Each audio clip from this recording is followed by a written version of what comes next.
Hello friends. Did you know nearly 80% of those who watch my videos aren't subscribed?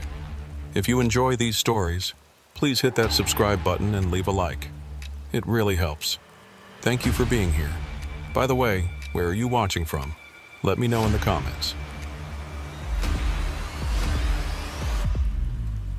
I've been using these locations for about 15 years. I started when I was 23 after leaving a troubled marriage in a town that felt too small to breathe. My truck became my home, a Peterbilt 379 that had clocked enough miles to circle the globe twice. It creaked in all the right places, dripped oil as if it had a bone to pick with smooth asphalt, but it was mine. I named it Dolly after my grandmother, the only person who ever told me I was worth anything. This particular run started in Bakersfield, California. I was hauling refrigerated goods, pharmaceuticals actually, the kind that needed to stay cold or somebody's kid somewhere wouldn't get their medicine. The company didn't tell me much more than that, just gave me the manifest and a deadline. Tight deadline, too. Had to be in Flagstaff, Arizona by 6 a.m., which meant driving through the night across some of the loneliest stretches of desert highway in the country. I'd done it before. Hell, I'd done worse. There was a run back in 2012 where I drove 36 hours straight on nothing but gas station coffee and spite. This one was only supposed to be about 10 hours, if I kept a steady pace and didn't stop except for fuel. Easy money, or so I thought. Left Bakersfield around 7 p.m., just as the sun was bleeding out across the horizon, turning the whole sky the color of a fresh bruise. The temperature was still pushing 90, that dry heat that makes your throat feel like sandpaper no matter how much water you drink.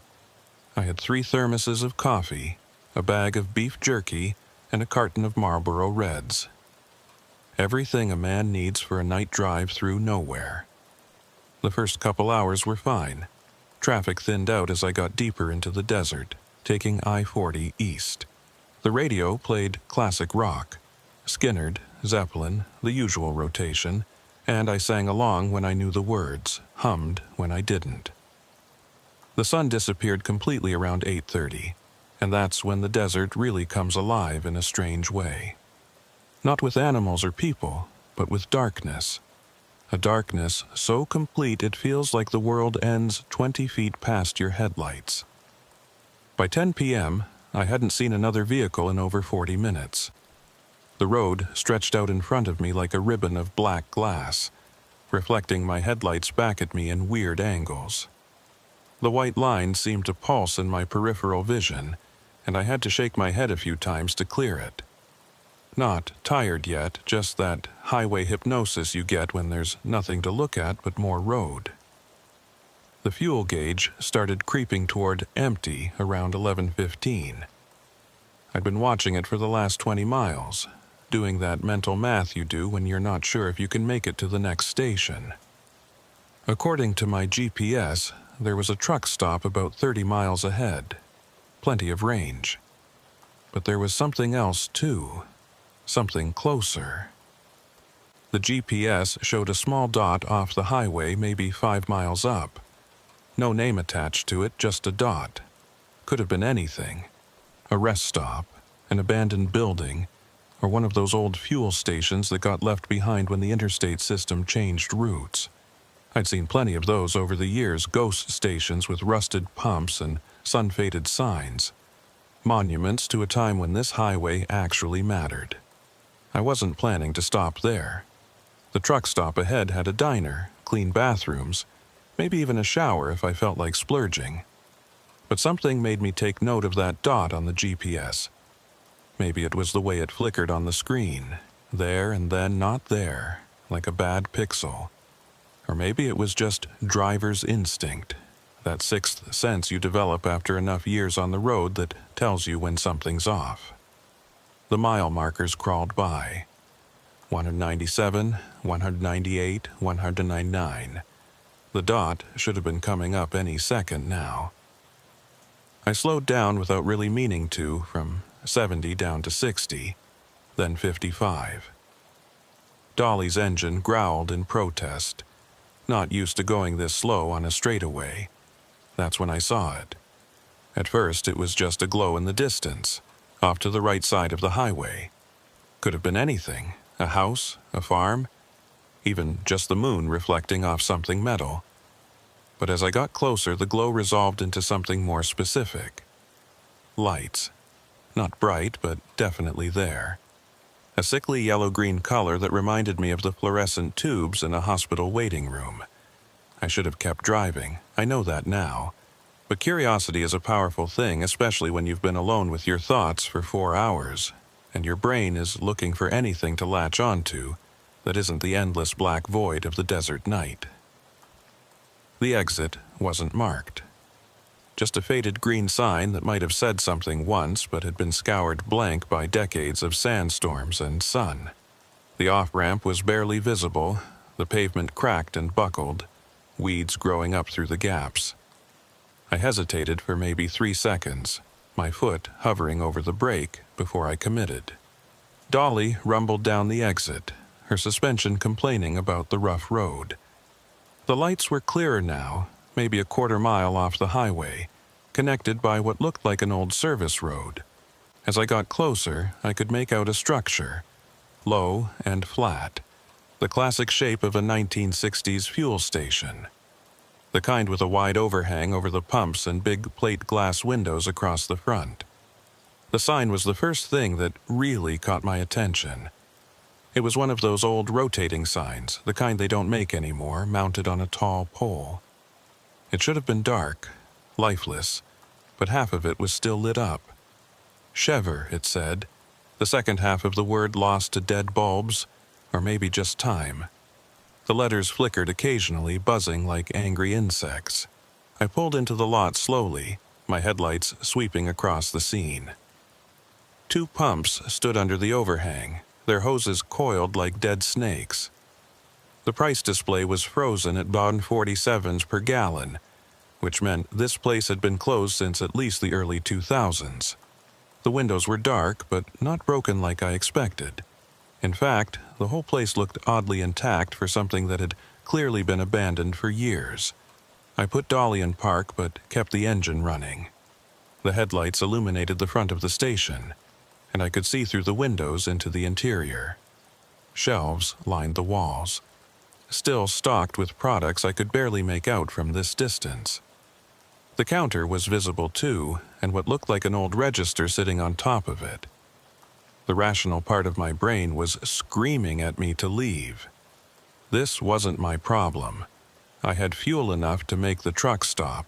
I was on a schedule, and nothing good ever came from poking around abandoned buildings in the middle of the night.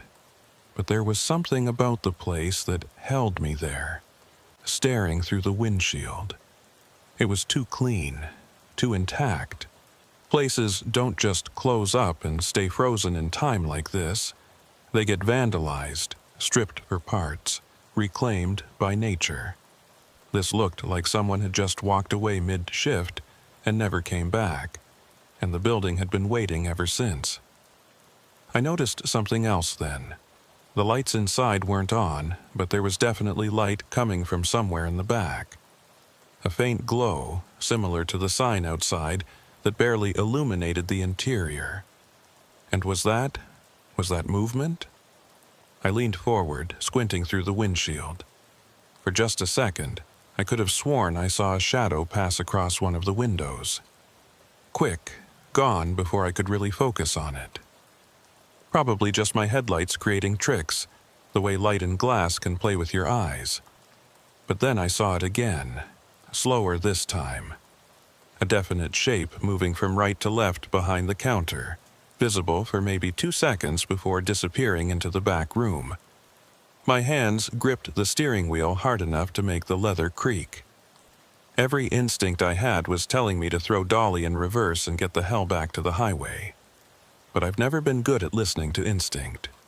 That's how I ended up married to Carla, how I ended up in this job, how I ended up most places in my life.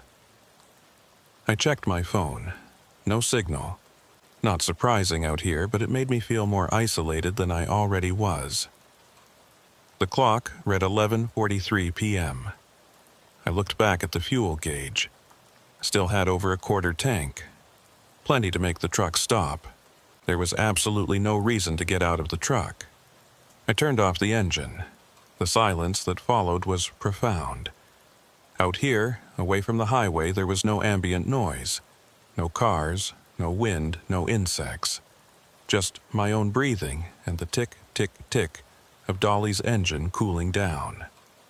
The Chever sign buzzed and flickered above me, the only sound in the entire desert. I opened the door and stepped down onto the cracked pavement. The air was cooler than I expected. Must have dropped 20 degrees since sunset. I could see my breath, small clouds that dissipated quickly in the dry air. The station sat there in front of me, patient and waiting, like it had been expecting me. The detail that bothered me most was the Coca-Cola machine next to the door. It was one of those old-style ones, red and white, the kind that dispensed glass bottles. The light inside it was on. I could see bottles lined up behind the glass, frost forming on the inside like the cooling unit was still running. How was anything in this place still running? There were no power lines visible, no generator humming in the background. The lights were on, some of them at least, and that machine was cold. I could feel it as I got closer, the chill radiating off the metal. I stopped about 10 feet from the door. The windows gave me a better view now. The shelves were definitely stocked. I could make out candy bars, chip bags, even what looked like fresh bread on a rack near the counter. Fresh bread, in an abandoned gas station, in the middle of the desert, at midnight. This was wrong. Every fiber of my being knew it was wrong. I took another step forward. The door was covered in old stickers and notices, faded to the point of being unreadable. There was a closed sign hanging at an angle in the window, the kind you flip from open to closed at the end of the day. Below it, barely visible in the weird light, was another notice. This one looked newer, printed on white paper that hadn't fully yellowed yet. I leaned in to read it. Station attendant on duty. For service after hours, please knock. The paper wasn't weathered, wasn't faded, wasn't covered in the dust and grime that coated everything else. It looked like it had been put up maybe last week, maybe yesterday, maybe an hour ago. I reached for the door handle, my hand shaking slightly. The metal was ice cold against my palm. I pulled, expecting it to be locked. It swung open easily, smoothly, the hinges making a soft creaking sound that echoed in the empty desert night. A small bell above the door jingled, ding-a-ling, cheerful and obscene in the silence. Warm air rushed out to greet me. Not hot, not cold, but distinctly warm, like the building had a heater running. I could smell coffee, fresh coffee, and something else underneath it, something chemical and sharp that I couldn't quite place. I stood in the doorway, 1 foot in, 1 foot out, staring into the interior of the station. The shelves were definitely stocked. More than that, the products looked new. Doritos bags with current logos. Candy bars I recognized from truck stops I'd been to last week. A rack of Arizona iced teas that still had condensation on the cans. The counter had a coffee maker on it, a full pot sitting on the burner. I could see steam rising from it in thin wisps. Next to it was a styrofoam cup, half full, a brown ring around the inside like someone had been drinking from it recently. "Hello?" My voice sounded too loud in the space, harsh and intrusive. No response. Just the hum of the fluorescent lights and the soft drip, drip, drip of the coffee maker. I took another step inside. The floor was clean. Not just relatively clean, but actually clean. The linoleum tiles shining like they'd been mopped recently. I could even see faint wet streaks in the corners, like someone had done a rush job and missed a few spots. This was impossible. This whole thing was impossible. You don't find abandoned stations in perfect condition with fresh coffee and working lights and stocked shelves. You just don't, unless it wasn't abandoned. The thought hit me like a cold wave. What if this place wasn't abandoned at all? What if it was still operating, just rarely used because of the location? That would explain everything. The fresh products, the coffee, the lights. Some old guy probably ran it, kept weird hours, and I just happened to show up when he was in the back room or the bathroom. The rational explanation felt good. It felt right. It pushed back the creeping dread that had been building in my chest since I pulled off the highway. "Hello?" I called again, louder this time. "Anyone here? I don't need anything. I just wanted to check if you're okay." Still nothing. I walked toward the counter, my boots squeaking on the clean floor. The coffee maker was one of those industrial types, a big glass pot sitting on a hot plate. The coffee inside was dark, almost black, and definitely hot. I could feel the warmth radiating off it. Next to the half-full cup was an ashtray with a cigarette butt in it. The filter was still white, barely smudged, like it had been put out maybe 5 minutes ago. I leaned closer. The ember end still had a tiny wisp of smoke coming off it. "Okay," I said out loud to myself. "Okay, so someone's definitely here. They just stepped out. That's fine. That's normal." But my voice sounded uncertain, even to my own ears. I looked around the rest of the station. Behind the counter there was a doorway leading to a back room. The light I'd seen from outside was coming from there, spilling out into the main area. I could see part of a desk, some filing cabinets, the usual office stuff. The rational thing would be to call out one more time, maybe even step outside and wait by my truck until whoever ran this place came back from wherever they'd gone. The rational thing would be to respect their privacy and their property. I walked toward the back room. I don't know why.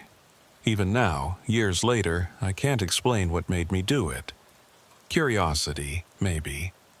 Or that same self-destructive impulse that had been guiding my decisions for as long as I could remember. The feeling that I needed to see, needed to know, even if knowing was worse than not knowing. The back room was small, maybe 10 feet by 10 feet. A desk sat against the far wall, covered in paperwork and old invoices. A metal filing cabinet stood next to it, the drawers slightly open. A calendar hung on the wall, and that's what made me stop dead in my tracks. The calendar was turned to October 2006. Not just that. It was marked up with shifts and notes, X's through certain days, circles around others. The handwriting was neat, precise, the kind of careful lettering someone does when they're trying to keep things organized. The last entry was October 23rd, 2006. A Tuesday. Someone had written, "Early shift, 6 a.m., and nothing after that." I looked at my phone. December 2017. 11 years ago. The paperwork on the desk was from the same time period. Invoices dated 2006, delivery manifests, employee schedules. Everything stopped in late October of that year. Just stopped. But the lights were on. The coffee was hot. The cigarette was still smoking. I backed out of the office slowly, my heart hammering in my chest. This wasn't right. This wasn't possible. I needed to leave. I needed to get back in my truck and drive and forget I ever saw this place. As I turned toward the door, I noticed something I'd missed before. The shelves weren't just stocked. They were stocked with products from 2006. Old Lay's bags with logos they hadn't used in a decade. Candy bars and wrappers I vaguely remembered from high school. A rack of magazines near the counter with dates from October and November 2006. But I'd seen fresh products when I came in. I'd seen current logos, current designs. I was sure of it. I walked over to the chip rack, my hands shaking now. I picked up a bag of Doritos. The logo was old. The design was from at least 10 years ago. I dropped it and grabbed another bag. Same thing. Every product on the shelves was from 2006 or earlier. I must have been seeing things when I first came in. The weird light, the exhaustion, my brain filling in details that weren't there. That had to be it. But the coffee, the cigarette. I turned back toward the counter and froze. The styrofoam cup was gone. The ashtray was empty. The cigarette butt had vanished. I hadn't heard anything, hadn't seen anyone move, but they were definitely gone.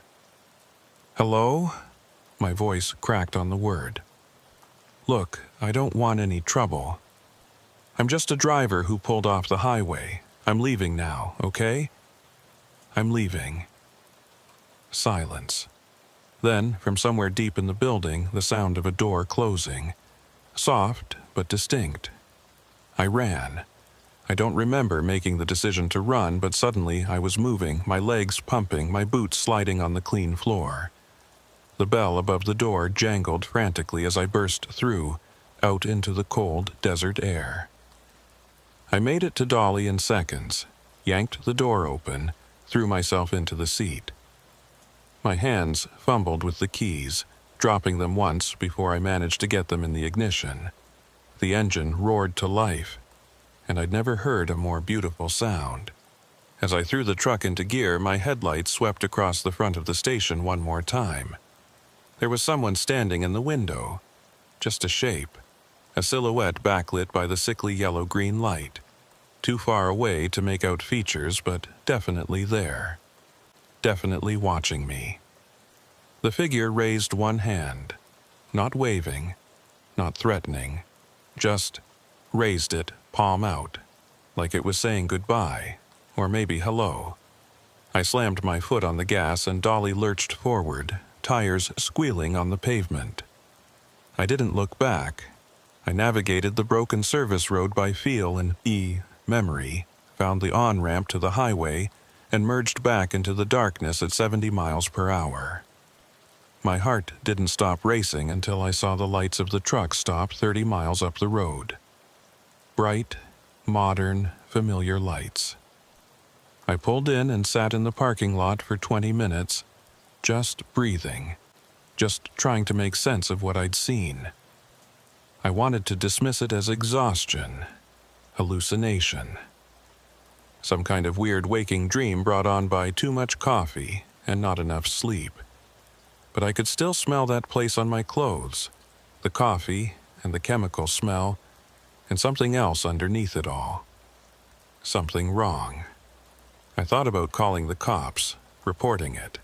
But reporting what? An abandoned gas station that wasn't quite abandoned enough? A calendar from 2006? They'd think I was crazy. Maybe I was crazy. I finished the run to Flagstaff, delivered the pharmaceuticals on time, got my pay. Drove back through the same stretch of desert 3 days later in daylight, keeping my eyes on the road, but also glancing at the GPS, looking for that exit. I never found it. The dot wasn't there anymore on the GPS. I even pulled over and checked my route history. Nothing. Like that exit had never existed at all. But I know what I saw. I know where I went. And sometimes, late at night when I'm on a long haul through empty country, I wonder if that station is still out there. Still waiting. Still impossible. And I wonder about the person in the window, the one who raised their hand. Were they saying goodbye? Or were they just saying, see you next time?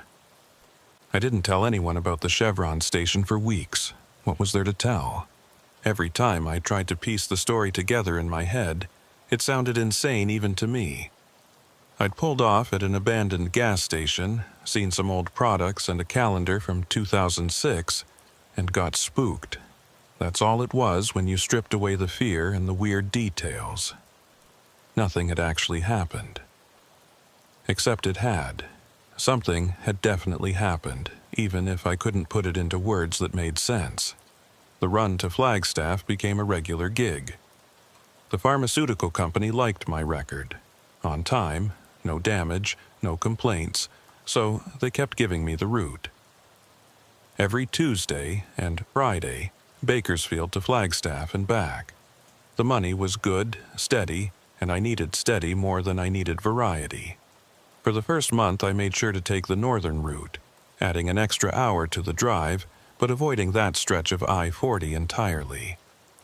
I told myself it was because the northern route had better truck stops, which was true. I didn't admit that I was scared, but routes have a way of changing. Construction, detours, weather. In early January, a rock slide closed down part of the northern highway, and my dispatcher rerouted me back to I-40. I argued with him about it for 10 minutes before I realized how that must sound. Why would a veteran driver be afraid of a particular highway? I took the route. The whole drive, I kept my eyes on the road. Didn't look at the GPS except to check my ETA. Didn't slow down when I passed the area where I thought that exit might be. I flew past at 75 miles per hour, hands tight on the wheel, telling myself I was being ridiculous. Nothing happened. No mysterious exits, no flickering signs, no abandoned stations. Just empty desert and darkness, and the white lines pulling me forward. I felt stupid for being so worked up about it. The relief lasted until my next run. It was a Friday night, mid-January.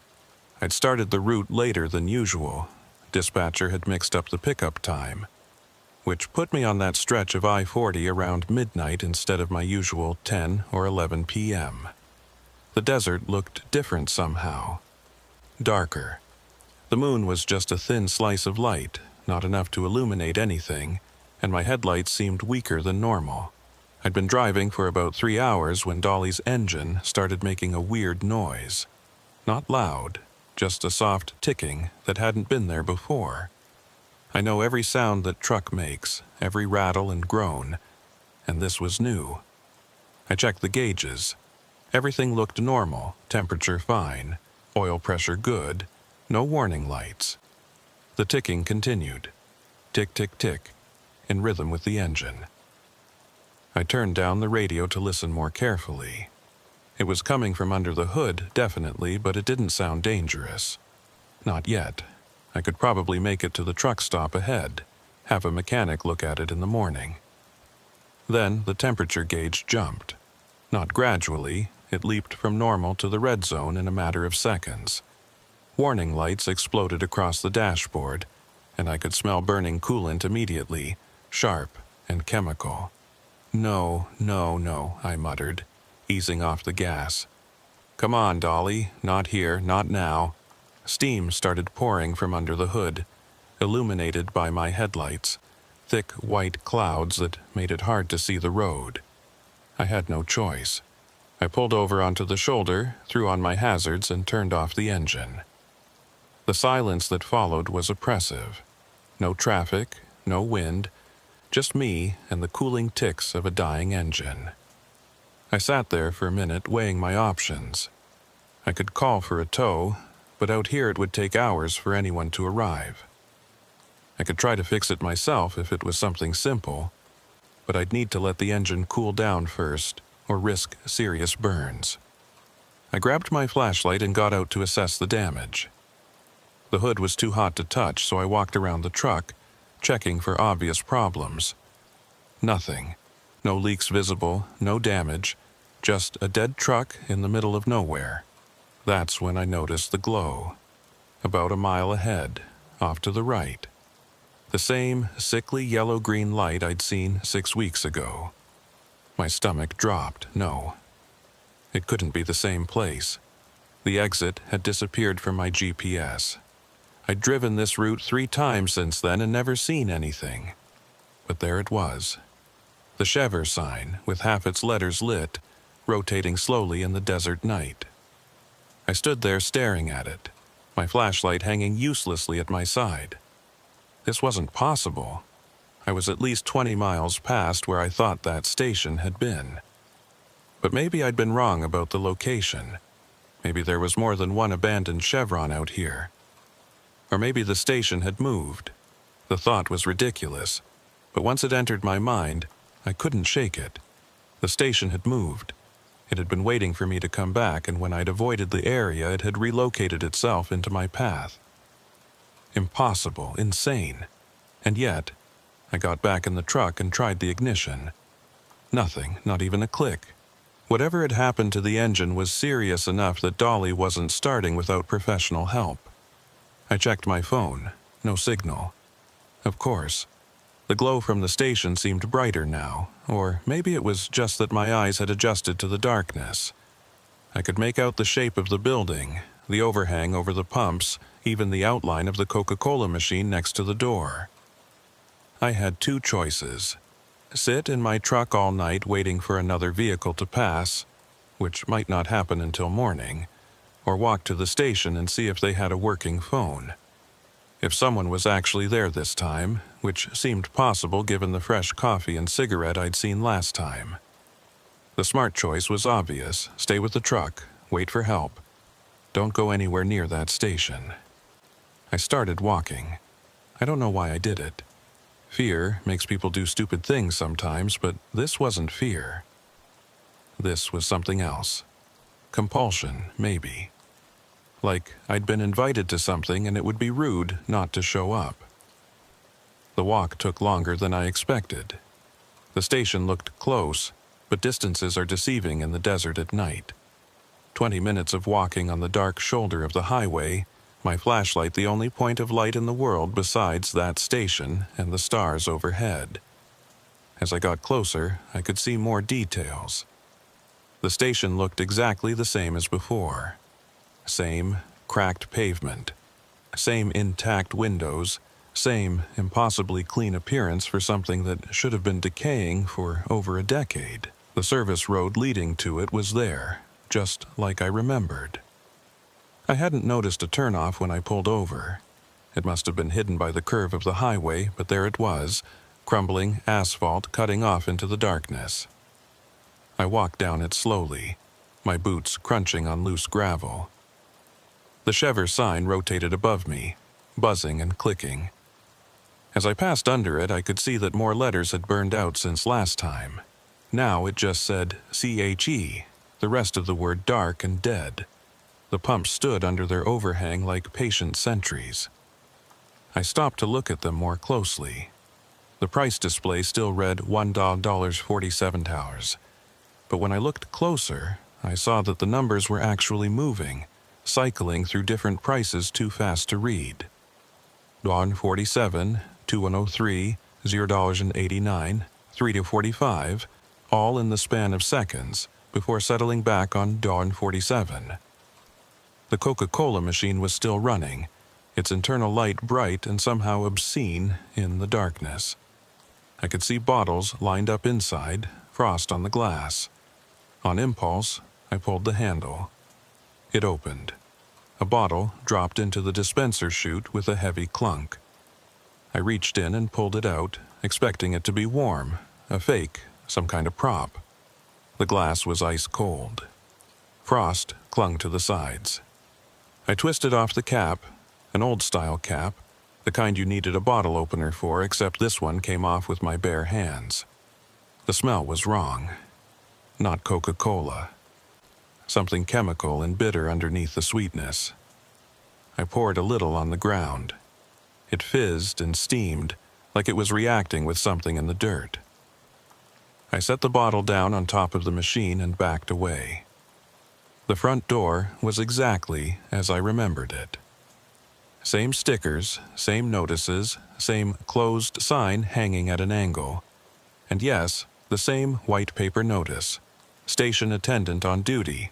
For service after hours, please knock. I didn't knock. I pulled the door open, and the bell above it jingled. Ding-a-ling. Cheerful and wrong. The interior was different this time. Not completely different, but enough to notice. The shelves were still stocked, but the products had changed positions. Things that had been on the left were now on the right. The chip rack was where the candy had been. The magazines were on a different wall, and they were newer. The products, I mean. Some of them were actually current. Bags with 2017 logos, candy bars and wrappers I recognized from last week, mixed in with the old stuff from 2006, creating a weird timeline collision on the shelves. The coffee maker was on the counter, a full pot sitting on the burner, steam rising. But there were 2 cups this time, both half full, both with brown rings around the inside. "Hello?" I called out. My voice echoed in the space, bouncing off the walls in a way it shouldn't have. The room wasn't big enough for an echo. No response. I walked toward the counter, my flashlight beam cutting through the dim interior. The fluorescent lights overhead were flickering now, on off, creating a strobe effect that made everything seem to jump and stutter. The cash register was open, empty. Not just empty of money, but empty of everything. No receipt paper, no coin tray, nothing. Just a hollow metal box with its drawer hanging open like a mouth. Behind the counter, the doorway to the back room. The light was still spilling out, that same yellow-green glow. I could hear something now, too. Soft, rhythmic. It took me a moment to place it. Breathing. Someone was in the back room, breathing. Slow and steady, in and out, like they were sleeping. Or waiting. Every rational thought in my head screamed at me to leave. This was wrong. This place was wrong. The products changing, the cups multiplying. The breathing from the back room, none of it made sense, and staying here any longer was dangerous. But I couldn't leave. Not yet. I had to see. I had to know. I walked around the counter toward the back room.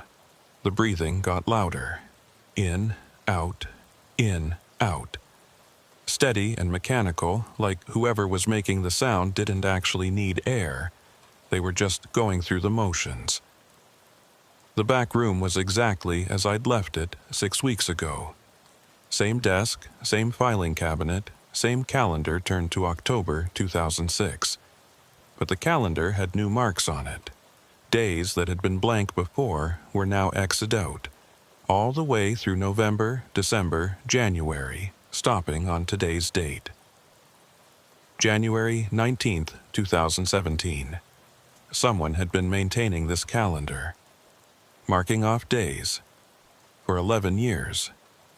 The breathing was coming from the corner of the room, where shadows pooled too thick for my flashlight to penetrate. I could see the outline of something there, a shape, person-sized but wrong somehow. The proportions were off. "Who's there?" I asked, hating how my voice shook. The breathing stopped. The silence that followed was worse. I stood there, frozen, my flashlight pointed at the corner, illuminating nothing but darkness. The shape was gone, or had never been there. I couldn't tell any more. Then I heard it. From behind me, back in the main room of the station. Footsteps, slow and deliberate, moving from the door toward the counter. Boot heels clicking on the linoleum floor. I spun around, my flashlight beam sweeping across the doorway. Nothing. The main room was empty. But I could still hear the footsteps, getting closer. Now behind the counter, now in front of it. Now, they stopped right on the other side of the doorway. Right where I was standing. I couldn't breathe. Couldn't move. My flashlight illuminated the empty main room. The shelves with their impossible products. The counter with its empty register and twin coffee cups. But there was no one there. The footsteps had stopped, but I knew with absolute certainty that someone was standing inches away from me. I could feel them. The displacement of air, the sense of a presence, a consciousness focused entirely on me. My flashlight flickered. Once. Twice. Then died completely, plunging me into darkness broken only by the yellow-green glow from behind me and the strobing fluorescence in the main room. In that stuttering, unreliable light, I saw something that made my blood freeze. On the counter, next to the 2 half-full coffee cups, there was now a 3rd cup. This one was empty except for a folded piece of paper inside it. I don't remember walking over to it, but suddenly the cup was in my hand, and I was unfolding the paper with fingers that wouldn't stop shaking.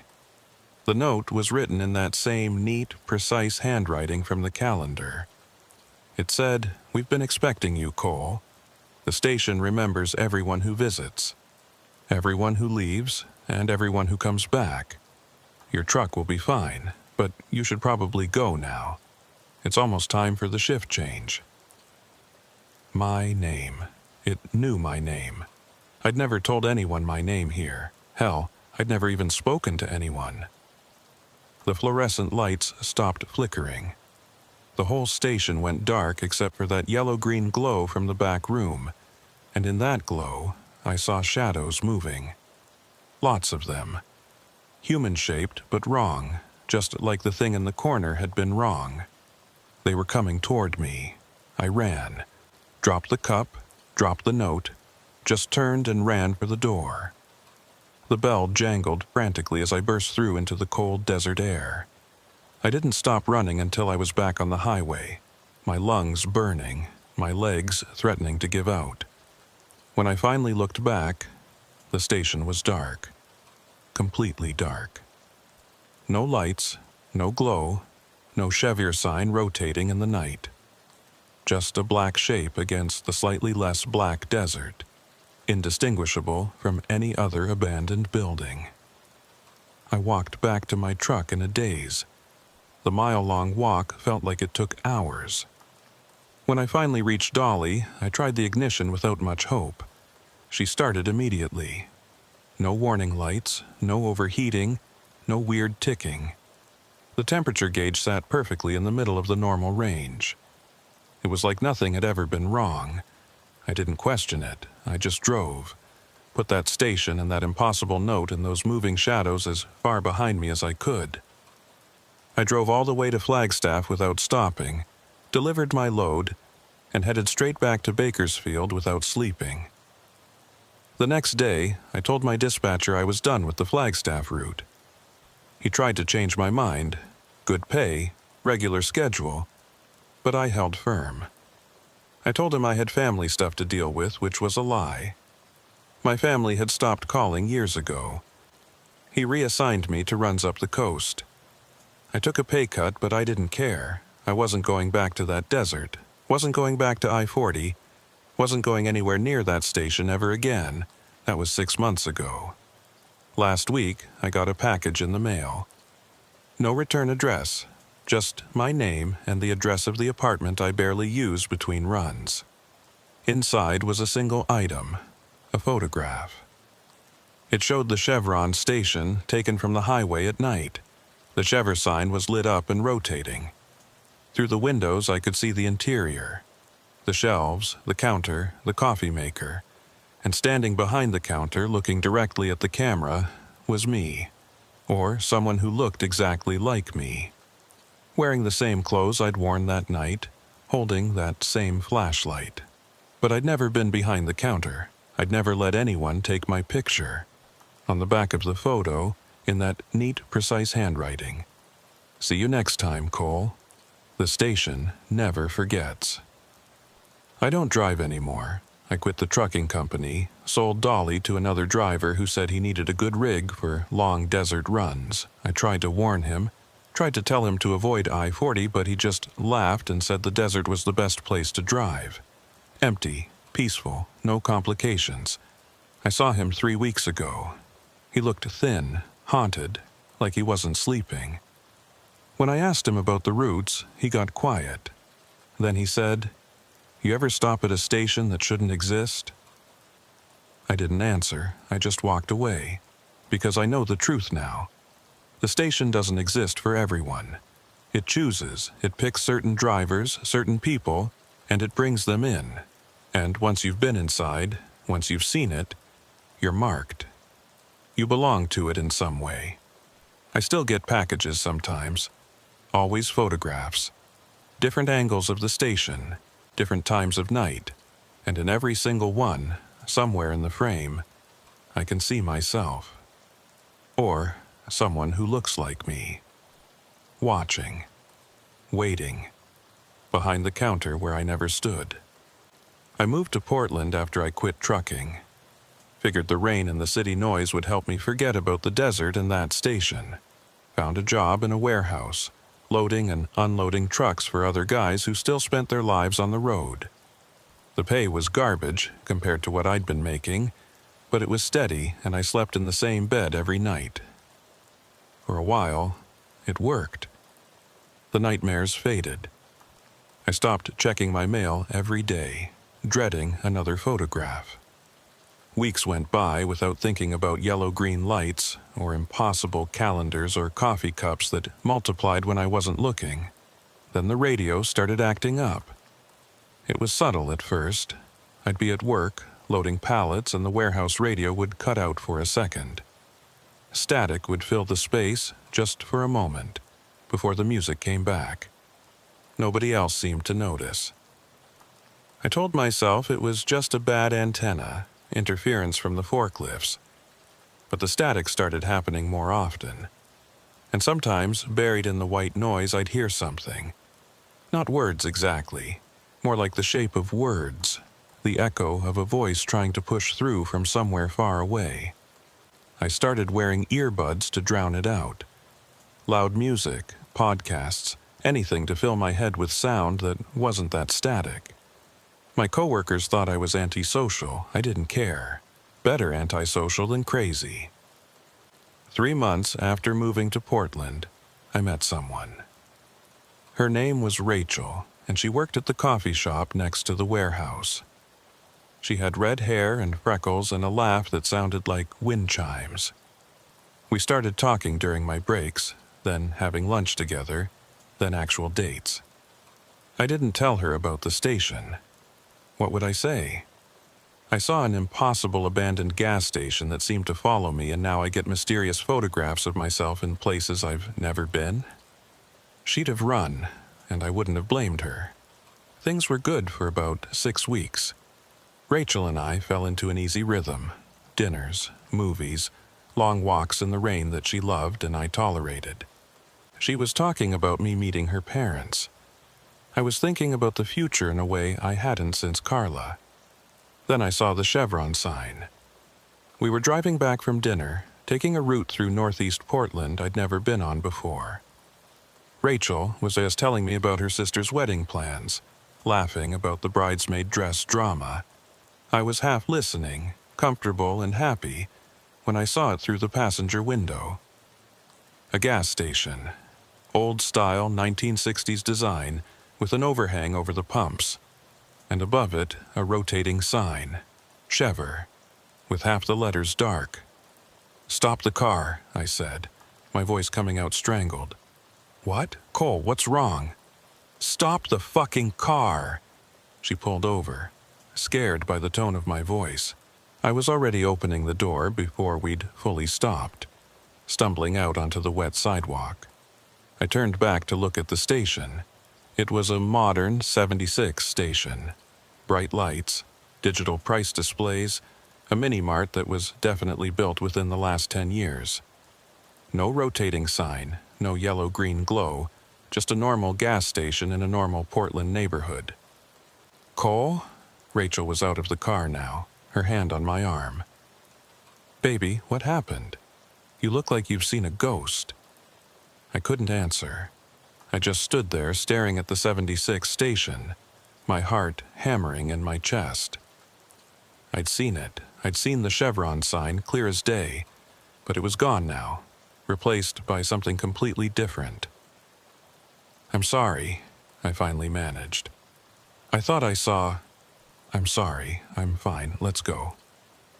But I wasn't fine. Rachel could tell I wasn't fine. She drove us back to my apartment in silence, and when she tried to come inside, I told her I needed to be alone. The hurt in her eyes almost made me change my mind, but I couldn't deal with her questions right now. That night, I didn't sleep. I sat at my kitchen table with every light in the apartment on, staring at my phone. I wanted to call someone, talk to someone who might understand. But who? Everyone I knew from trucking was still on the road, and I'd burned most of those bridges when I quit without explanation. Around 3 a.m., my phone rang. Unknown number. I let it ring through to voicemail, then immediately regretted it. I played the message back. Static, just static. But underneath it, barely audible, that voice again. The one from the warehouse radio. This time I could make out a few words. Coal, station, waiting. I deleted the voicemail with shaking hands. Then I blocked the number. Then I turned off my phone entirely. The next few weeks were a nightmare of paranoia and exhaustion. I started seeing the station everywhere, reflections in windows, billboards that seemed to flicker into that familiar shape for just a second, even cloud formations that looked too much like an overhang over gas pumps. Rachel broke up with me. I'd been distant, jumpy, unwilling to explain what was wrong. She said she cared about me, but she couldn't be with someone who wouldn't let her in. I wanted to tell her the truth, wanted to explain, but the words wouldn't come. How do you explain something you don't understand yourself? Work got harder. The static on the warehouse radio was constant now, and sometimes I'd swear I could hear my name mixed in with it. My coworkers started avoiding me. I'd caught myself talking back to the static once, asking it what it wanted, and someone had seen. 4 months after moving to Portland, I made a decision. I was going to go back to the desert, back to that stretch of I-40. I was going to find that station, if it even existed anymore, and I was going to get answers. Or I was going to prove to myself that it had all been hallucinations brought on by stress and isolation. Either way, I needed this to end. I rented a car, I wasn't about to buy another truck, and headed south. The drive took 2 days. I could have done it in less, but I kept stopping, kept second-guessing myself. What if I found the station? What if I didn't? I timed my arrival for midnight, same as the first time I'd seen it. Pulled onto I-40 East out of Bakersfield and drove into the familiar darkness. The desert looked the same, empty, vast, indifferent to whatever human drama was playing out on its roads. I'd been driving for about 2 hours when I felt something change. The air in the car got colder. The radio, which I'd kept off, started emitting soft static, and in the distance I saw a glow, yellow-green, sickly, familiar. My hands tightened on the steering wheel. This was it. This was what I'd come for. But now that I was here, terror seized me. Every instinct screamed at me to turn around, to drive away, to forget this whole insane quest. I kept driving forward. The exit appeared, exactly where it had been before. No sign, just a ramp cutting off into the darkness. I took it without hesitating because if I hesitated, I'd lose my nerve entirely. The service road was worse than I remembered. The pavement had deteriorated, or maybe I just hadn't noticed how bad it was before. The car bounced and scraped, and I prayed I wouldn't blow a tire out here. The station materialized out of the darkness like something from a dream, or a nightmare. Same layout, same pumps, same Chever sign rotating overhead. But it looked older now, more decayed. The windows weren't clean anymore. They were covered in dust and grime. The overhang had holes in it, exposing rusted metal beams. This was what the station should have looked like all along. Abandoned, forgotten, dead. I parked in front of the building and sat there, engine running, debating whether to actually get out. The Coca-Cola machine was dark now, its light burned out. The price display on the pumps showed nothing but zeros. The front door was hanging open, moving slightly in a wind I couldn't feel. I turned off the engine and got out. The silence was total, oppressive. No insects, no wind, no ambient sound of any kind. just my breathing and the crunch of my footsteps on the broken pavement. The bell above the door was gone, so there was no cheerful jingle when I stepped inside. The interior was dark except for my flashlight beam, and what it revealed made my stomach turn. The shelves were still stocked, but the products had rotted. Chip bags bloated with decay, candy bars melted into puddles of waxy chocolate, bread covered in thick black mold. The smell was overwhelming, sweetness and rot and that chemical smell underneath it all. The counter was covered in dust an inch thick. The coffee maker was there, but the pot was shattered. Brown liquid dried into a sticky residue across the surface, and there were dozens of cups now. Not 2 or 3, but dozens, all arranged in neat rows, all with that brown ring around the inside. I walked towards the back room, my flashlight cutting through the darkness. The door was open. The office inside looked like a bomb had gone off. Papers everywhere, filing cabinet drawers pulled out and dumped, the desk overturned. But the calendar was still on the wall, still turned to October 2006. Except now, the entire page was covered in X's. Not just marked days, but X's over every single space, overlapping each other, the paper almost black with ink. And in the corner, where I'd heard breathing before, there was a shape. Definitely a shape this time. Solid and real. It looked like a person curled into a fetal position, but the proportions were all wrong. The arms too long, the legs bent at angles that shouldn't be possible. The shape moved, not much, just a small shift, like someone adjusting in their sleep. But it was enough to make me stumble backward, my flashlight beam bouncing wildly across the walls. "Who are you?" I managed to ask. "What do you want?" The shape unfolded. Slowly, impossibly, it stood up. In the narrow beam of my flashlight, I couldn't see all of it at once. Just pieces. A hand with fingers that had too many joints. A shoulder that curved wrong. A head that tilted at an angle no neck should allow. It moved toward me, not walking. There were no footsteps. It just moved, glided, like it wasn't quite touching the ground. I turned and ran. Through the office into the main room, heading for the door.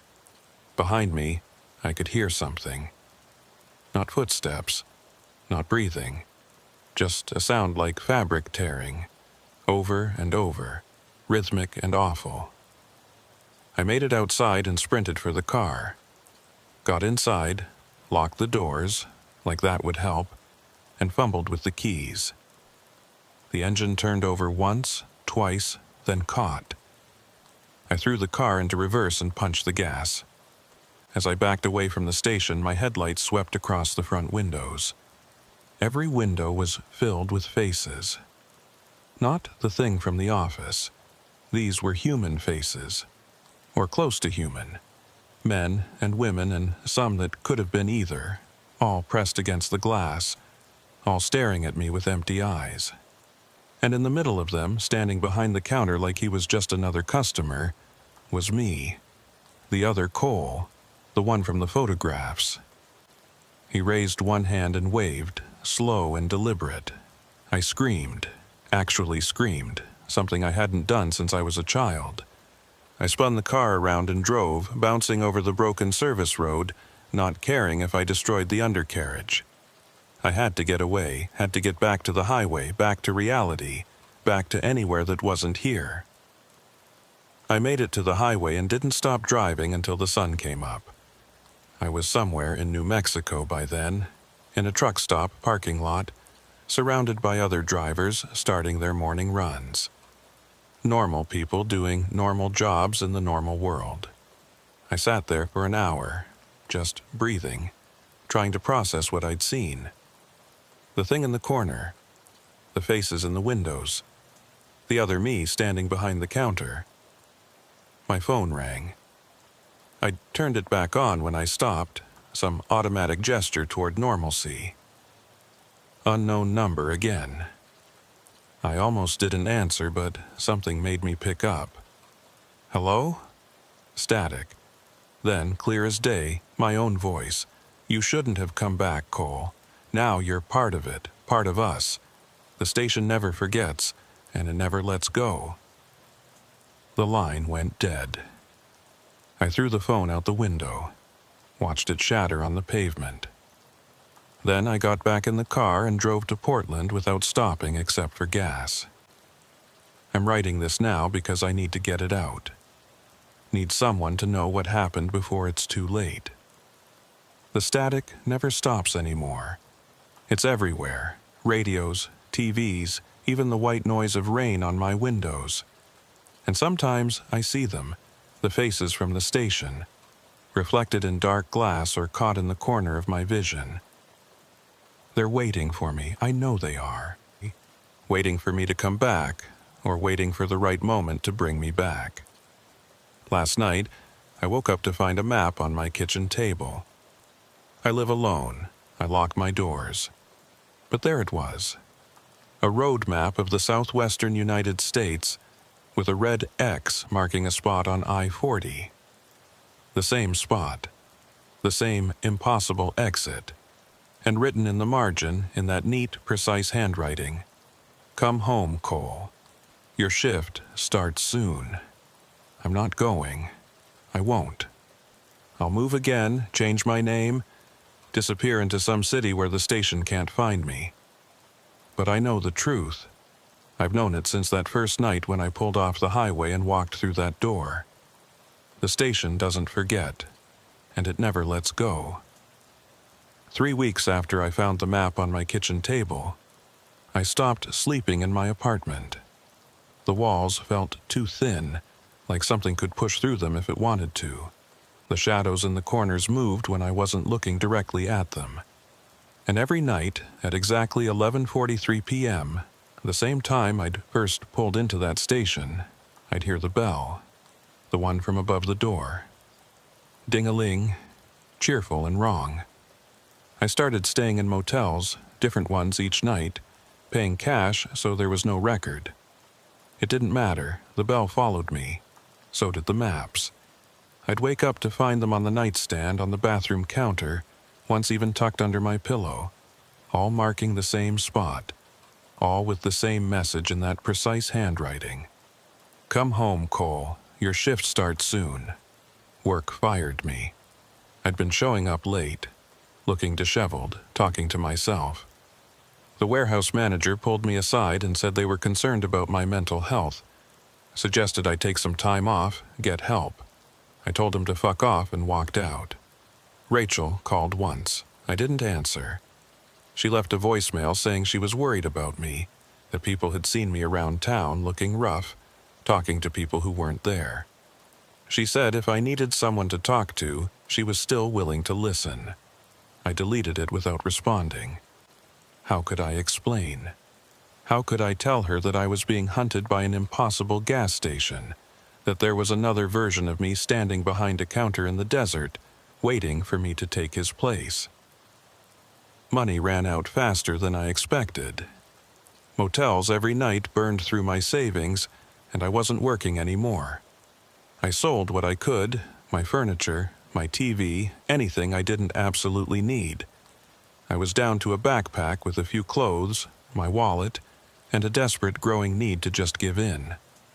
Because that's what the station wanted. I understood that now. It wanted me to come back. Not by force. It could have taken me any time it wanted, but by choice. I had to walk through that door willingly. I had to choose to stay, and God help me, I was starting to consider it. The hallucinations, if that's what they were, got worse. I'd see the station everywhere now, not just fleeting glimpses, but solid, real, standing where other buildings should be. I'd walk past a 7-Eleven and suddenly it would be the Chevron, complete with the Chevre sign and the yellow-green glow. I'd blink and it would be a 7-Eleven again. Other people started showing up in my visions. People I didn't recognize, wearing clothes from different decades. A woman in a 1970s waitress uniform. A man in a suit that looked like it came from the 1950s. a teenager in grunge fashion from the 90s. They'd be standing at the pumps, or walking through the aisles, or sitting at a desk in the back office. All of them had the same empty eyes, the same slow, mechanical movements, like they were going through the motions of being human without actually being human anymore. One of them looked like me, not the other Cole I'd seen behind the counter. A different version. Older, with gray in his hair and lines around his eyes. He was always doing the same thing, standing by the coffee maker, pouring a cup that was already full, the liquid spilling over the sides endlessly. I knew what it meant. I knew what I was seeing. Different versions of myself, or the same version at different times, all trapped in that station, all going through the same routines over and over, all waiting for me to join them. 4 months after the map appeared on my kitchen table, I ran out of money entirely. No more motels. I slept in parks, in doorways, anywhere I could find. Portland's homeless population absorbed me without question. Just another broken person on the streets, talking to himself, seeing things that weren't there. I tried to get help once, walked into a mental health clinic and told them I needed to talk to someone. The intake person listened to my story, carefully edited, no mention of impossible gas stations or duplicate selves, and put me on a waiting list. 3 months, they said. 3 months before they could see me. I didn't have 3 months. The dreams started coming every time I closed my eyes now. Always the same. I'm driving Dolly down I-40. The engine starts making that ticking sound. The temperature gauge jumps to red. I pull over, and there's the station, glowing in the darkness. I walk down the service road. The bell jingles. Someone behind the counter says, "Welcome back, Cole." And I wake up screaming. 5 months in, I stopped fighting it. The exhaustion was total, crushing. I couldn't remember what it felt like to be sane, to live a normal life. The station had taken everything. My job, my home, my relationship, my fucking mind. I had nothing left except the knowledge that somewhere out in the desert, there was a place waiting for me. I stole a car. I'm not proud of it, but I was past the point of caring about things like law and morality. It was an old Honda, easy to hotwire, and I took it from a parking garage downtown. Pointed it south and started driving. The entire trip felt like a dream. I'd go in and out of awareness, sometimes finding myself hundreds of miles further along than I remembered, sometimes losing hours with no idea where they'd gone. The radio played static the whole way, occasionally resolving into music from different decades. Glenn Miller, Elvis, Nirvana, songs that shouldn't all be on the same station. And underneath it all, that voice. My voice. Almost home, Cole. Almost time. I reached the stretch of I-40 just after midnight. Of course, everything always happened at midnight out here, like the universe was following some script I'd never been allowed to read. I didn't have to look for the exit. I knew exactly where it was. My hands turned the wheel automatically and the car rolled down the service road like it was on rails, like I'd done this 1,000 times before. The station looked different this time, better. The decay I'd seen on my last visit was gone. The windows were clean again. The overhang was intact. The Chever sign rotated smoothly overhead, all the letters lit up and bright. Even the Coca-Cola machine was glowing, promising cold refreshment. It looked welcoming, like home. I parked and got out. The air was warm, comfortable. I could smell coffee and something baking. Fresh bread, maybe. Through the windows, I could see the interior lit up and clean. Shelves fully stocked with products that looked current and fresh. The door was unlocked. The bell jingled as I pushed through. Ding-a-ling. And this time it didn't sound wrong. It sounded right. It sounded like a greeting. The interior was exactly as I remembered from my first visit. Clean floors, organized shelves, coffee maker on the counter with a full pot. 2 cups sitting next to it, both empty, waiting to be filled. "Hello, Cole." I turned. Behind the counter stood the other me, the one from the photographs. He looked exactly like I'd looked 6 months ago, before the fear and the sleeplessness and the street living had worn me down. Healthy, rested, whole. "I've been waiting," he said. His voice was my voice, but steadier, calmer. "We all have." "We?" He gestured toward the back room. I walked over, knowing what I'd find, but needing to see it anyway. The office was full of people. Dozens of them crowded into a space that should only hold 3 or 4. All of them looked vaguely familiar, like family members I'd never met. Different ages, different decades of fashion, but all with the same basic features. The same eyes. The same posture. They were all me, or versions of me, or the same me at different points in some infinite timeline. "Every driver who stops here," the other Cole explained, "becomes part of the station. You felt it, didn't you? When you first walked in, the pull, the connection. This place needs people to keep running, and it chooses carefully." "I don't understand." "You don't have to. You just have to choose. You can leave if you want. Walk out that door, get back in your stolen car, drive away. The station will let you go." "Will it?" He smiled. "For a while. But you'll come back. They always come back. The station is patient. It can wait years, decades even. But everyone it chooses eventually returns. Because out there," he gestured toward the windows, toward the darkness beyond, "what do you have? No job, no home, no one who cares if you live or die. At least here you have a purpose. Here you belong." I looked at the crowd of me's in the back room. They weren't moving, weren't speaking, just standing there watching, waiting for my decision. What happens if I stay? You take a shift, man the counter, stock the shelves, help the travelers who stop by, keep the station running.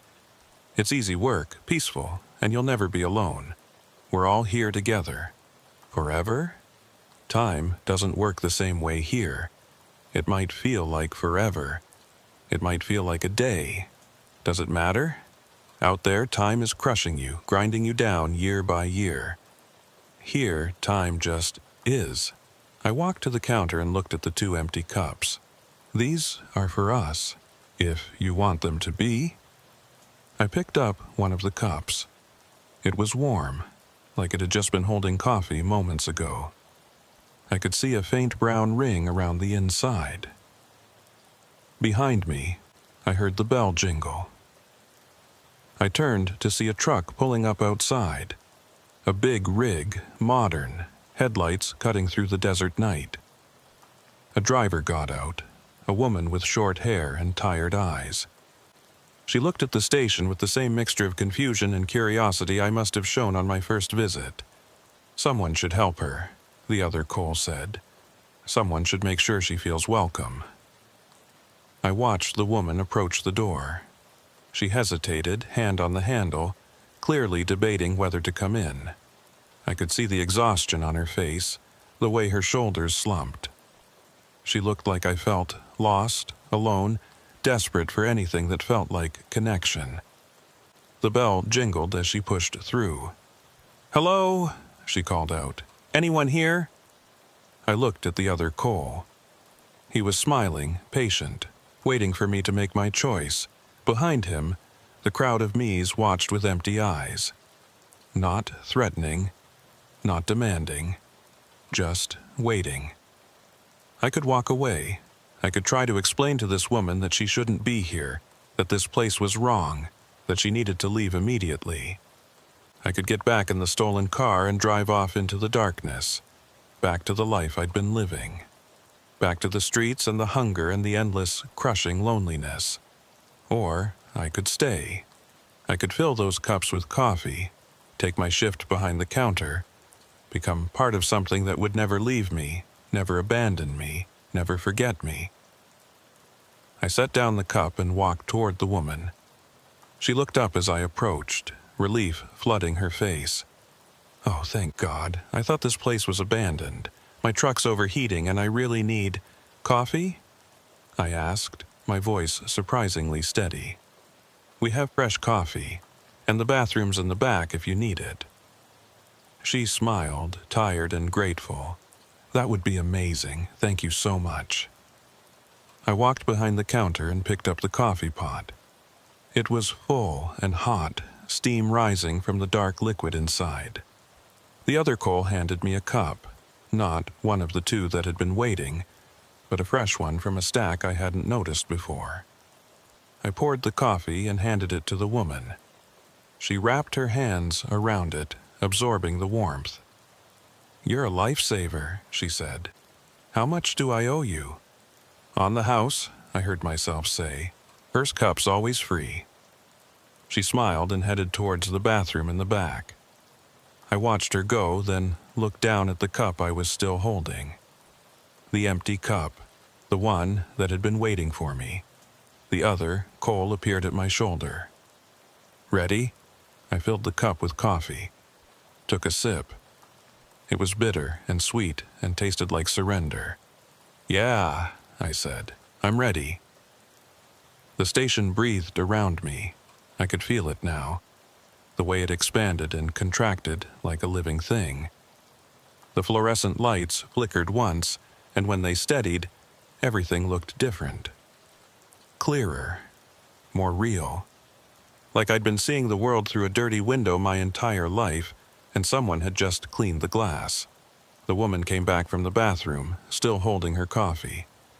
"Thank you again. I should probably check on my truck." "It'll be fine," I told her.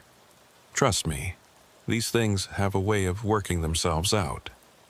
She gave me an odd look, but nodded and headed back outside. Through the window, I watched her try her truck. It started immediately, no hesitation. She looked confused for a moment, then shrugged and climbed into the cab. Within minutes, she was back on the highway, taillights disappearing into the darkness. "First shift complete," the other Cole said. "See? Easy." I should have felt something. Horror, maybe. Regret. The sinking realization that I'd just made a terrible mistake. But I felt nothing except a strange, peaceful calm. Like I'd been carrying a weight my entire life and had finally set it down. "What now?" I asked. "Now we wait for the next traveler, and the next, and the next. The desert is long and the road is lonely. They'll come. They always come." I looked at the calendar in the back office. It was still turned to October 2006, but as I watched, the page flipped. November, December. The years cycled past faster and faster until they blurred together into a single, endless present. Time doesn't work the same way here. The other Cole had been right about that. I don't know how long I've been at the station. Could be days. Could be years. The travelers come and go. Some stay for just a cup of coffee. Others browse the shelves. A few try to talk to us. We smile and help and watch them leave, back to their lives, back to the world that exists outside this impossible place. Occasionally, someone stays. We can always tell who will stay. They have the same look I must have had, lost, desperate, willing to trade anything for a moment of peace. We welcome them. We pour them coffee. We show them the calendar in the back office and the crowd of previous attendants who all look a little too similar.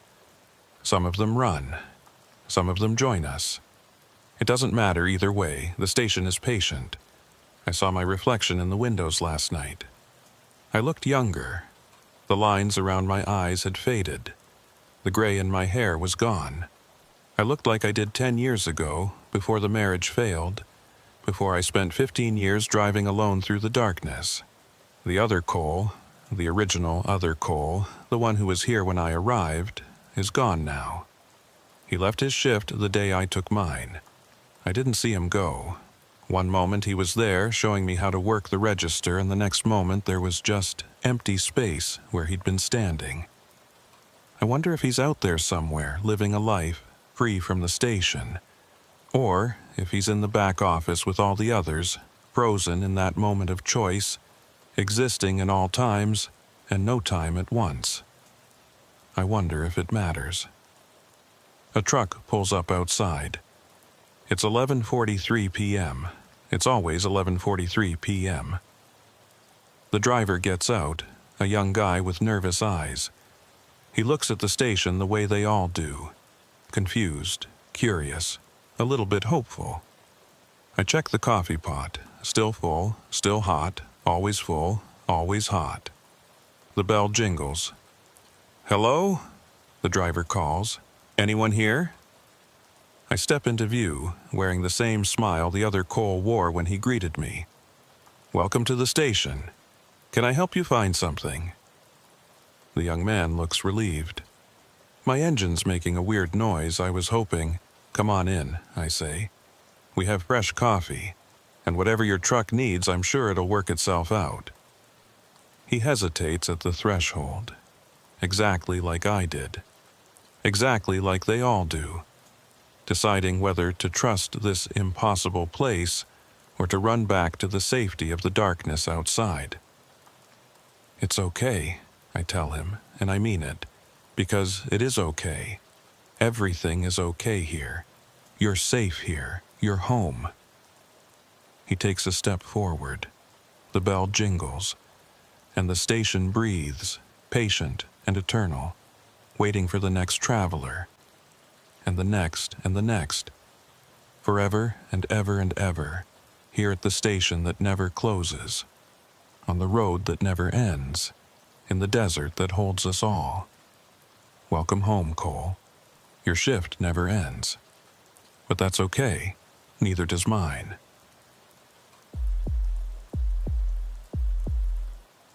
My name's Wyatt. Wyatt Briggs. Been hauling freight for nearly 12 years now, mostly out of Denver. I run a tight operation, newer Kenworth, good maintenance schedule, routes planned down to the minute. I'm the kind of driver who doesn't leave things to chance. Check the weather 3 times before a run. Know every rest stop between here and anywhere. Keep a logbook so detailed my dispatcher calls it obsessive. That's why what happened on Route 287 doesn't make any goddamn sense. It was early November, one of those runs where winter's threatening but hasn't quite arrived yet. I was hauling electronics from Denver down to Amarillo. Laptops, tablets, the kind of cargo that makes you nervous every time you hit a pothole. The manifest said I had 48 hours to make the delivery, which was generous. Should have been a milk run. I left Denver around noon on a Tuesday. The sky was that pale gray color it gets before snow, and the forecast kept changing its mind about whether we'd get hit. I decided to risk it. The southern route usually stays clear longer, and I figured I could outrun anything coming from the north. First 5 hours were perfect. I made good time through Colorado Springs, stopped for fuel and a burger in Pueblo, got back on the road by 6. The sun was setting behind me, turning the whole sky orange and purple like a bruise healing in reverse. Temperature was dropping fast, though. By the time I crossed into New Mexico, it was down to 32 degrees. Around 9 p.m., I started seeing the clouds. They were coming from the west, not the north, like the forecast had said. Big, dark, pregnant with snow. I'd seen enough mountain storms to know what was coming. I pulled over and checked my phone. The weather app had just updated. Winter storm warning. Expected snowfall, 8 to 12 inches. Expected start time, 10 p.m. Shit, I muttered, doing the math in my head. I was still 3 hours from Amarillo. If I pushed it, I might make it before the worst hit. But if I didn't, I'd be stuck on the highway in a blizzard with 40 grand worth of electronics and no way to keep them safe. The smart move would have been to find a motel, wait it out. But I'd already burned half my delivery window, and the client was one of those big box stores that penalized late deliveries. I couldn't afford the hit to my rating. I got back on the road and drove faster than I should have. 65, then 70, watching the clouds roll in from the west like an invading army. The first flakes started falling around 9:45. Just a few at first, caught in my headlights like moths. Then more, then a lot more. By 10:15, I was in whiteout conditions. Couldn't see more than 20 feet ahead, the road disappearing into a wall of white. The highway was empty. Anyone with sense had already found shelter. I slowed to 40, then 30, my hands cramping from gripping the wheel so hard. The heater in the cab was running full blast, but I could still feel the cold seeping in around the doors. The windshield wipers were struggling, ice building up on the blades. Every few minutes I had to lean forward and scrape frost off the inside of the glass. I should have stopped, I know that, but there was nowhere to stop. The highway stretched on forever. No exits, no rest areas, just endless white darkness and the occasional reflective mile marker appearing and disappearing in the snow. Then, around 10:40, I saw the sign. It was barely visible through the storm, a green rectangle that materialized out of the snow like a ghost. Exit 47, services, and below it, smaller. Gas food lodging. I'd driven this route maybe 30 times over the years. I didn't remember an exit 47, but in a blizzard, with visibility near zero and my nerves shot from an hour of white-knuckle driving, I wasn't about to question it. Services meant shelter. Maybe a motel, maybe just a gas station with a warm bathroom and a chance to wait out the worst of the storm. I took the exit. The off-ramp curved away from the highway, descending into darkness. The snow seemed heavier here, or maybe it was just that I was going slower. My headlights cut through the white, illuminating nothing but more snow and the faint outline of a two-lane road. I followed it for maybe half a mile, seeing nothing, starting to wonder if I'd made a mistake. Then the road opened up into what looked like a service area. I could make out shapes through the snow, a building, definitely, and what might have been fuel pumps under some kind of overhang. I pulled into the lot slowly, my tires crunching on fresh snow that was already 3 or 4 inches deep. The building resolved into focus as I got closer. It was an old-style gas station, probably from the 70s or 80s. Single story, flat roof, big plate glass windows across the front. The kind of place you'd see in old photographs of Route 66. There was a sign above the pumps, but the snow was too thick to read it. The lights were on, though. I could see a dim glow through the windows, warm and inviting after the cold hell of the highway. I parked as close to the building as I could and sat there for a minute, letting my heart rate come down. My hands were shaking. I'd been driving in that storm for over an hour, and it had taken more out of me than I'd realized. The sensible thing would be to call the dispatcher, let him know where I was, that I'd be delayed. I pulled out my phone. No signal, not even one bar. Not surprising in a storm like this, but it made me feel isolated in a way I didn't like. I looked at the building again. The lights were definitely on. I could see shelves inside, though I couldn't make out any details.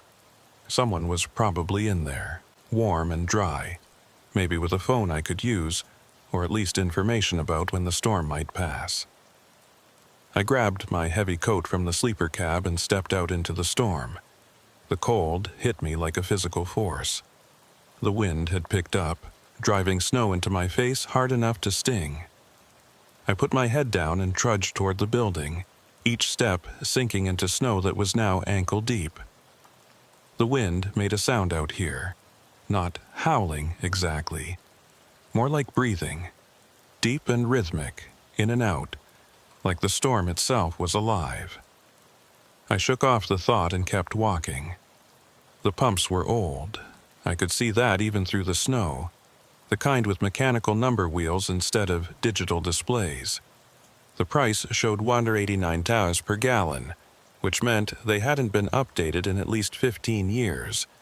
Maybe longer, but the lights were on. That meant someone was here operating this place, even if they weren't exactly current on their pricing. I reached the door and grabbed the handle. It was ice cold, so cold it burned my palm even through my glove. I pulled. The door opened easily, and I stumbled inside, snow following me in a blast of wind. I pushed the door closed behind me, and suddenly the sound of the storm was muffled, distant. The warmth hit me immediately. Not just warmth, heat. The kind of oppressive heat that makes you sweat even when you've just come in from the cold. I unzipped my coat, looking around. The interior was exactly what you'd expect from a place this old. Linoleum floors, fluorescent lights buzzing overhead, shelves lined with basic supplies. Chips, candy, motor oil, antifreeze. A coffee maker sat on a counter near the register, a full pot sitting on the burner. "Hello?" I called out. My voice sounded strange in the space, flat and absorbed. No answer. I walked deeper into the store, my boots leaving wet tracks on the floor. The shelves were stocked, but everything looked old. Not just old, ancient. Candy bars and wrappers I hadn't seen since I was a kid. Soda bottles with logos from the 80s. A magazine rack with yellowed covers showing dates from 1987. But the coffee was fresh. I could smell it, and the lights were on, and the heat was running. "Hello?" I tried again. "Anyone here? I just need to use a phone, maybe wait out the storm?" Still nothing. Behind the counter, I could see a doorway leading to what looked like a back room. A faint light was coming from there, different from the fluorescent overhead lights. Softer, yellower. I was about to walk around the counter to check when I noticed something that made me stop. The windows. When I'd driven up, I'd seen the lights through the windows, the warm glow that had drawn me in. But now, standing inside looking out, I couldn't see anything. Not the storm, not my truck, not even the faint outline of the pumps. Just darkness. Complete, total darkness. Like someone had painted the windows black. I walked over to the nearest window and pressed my face close to the glass. Nothing. I couldn't even see the reflection of the interior lights. It was like looking into a void.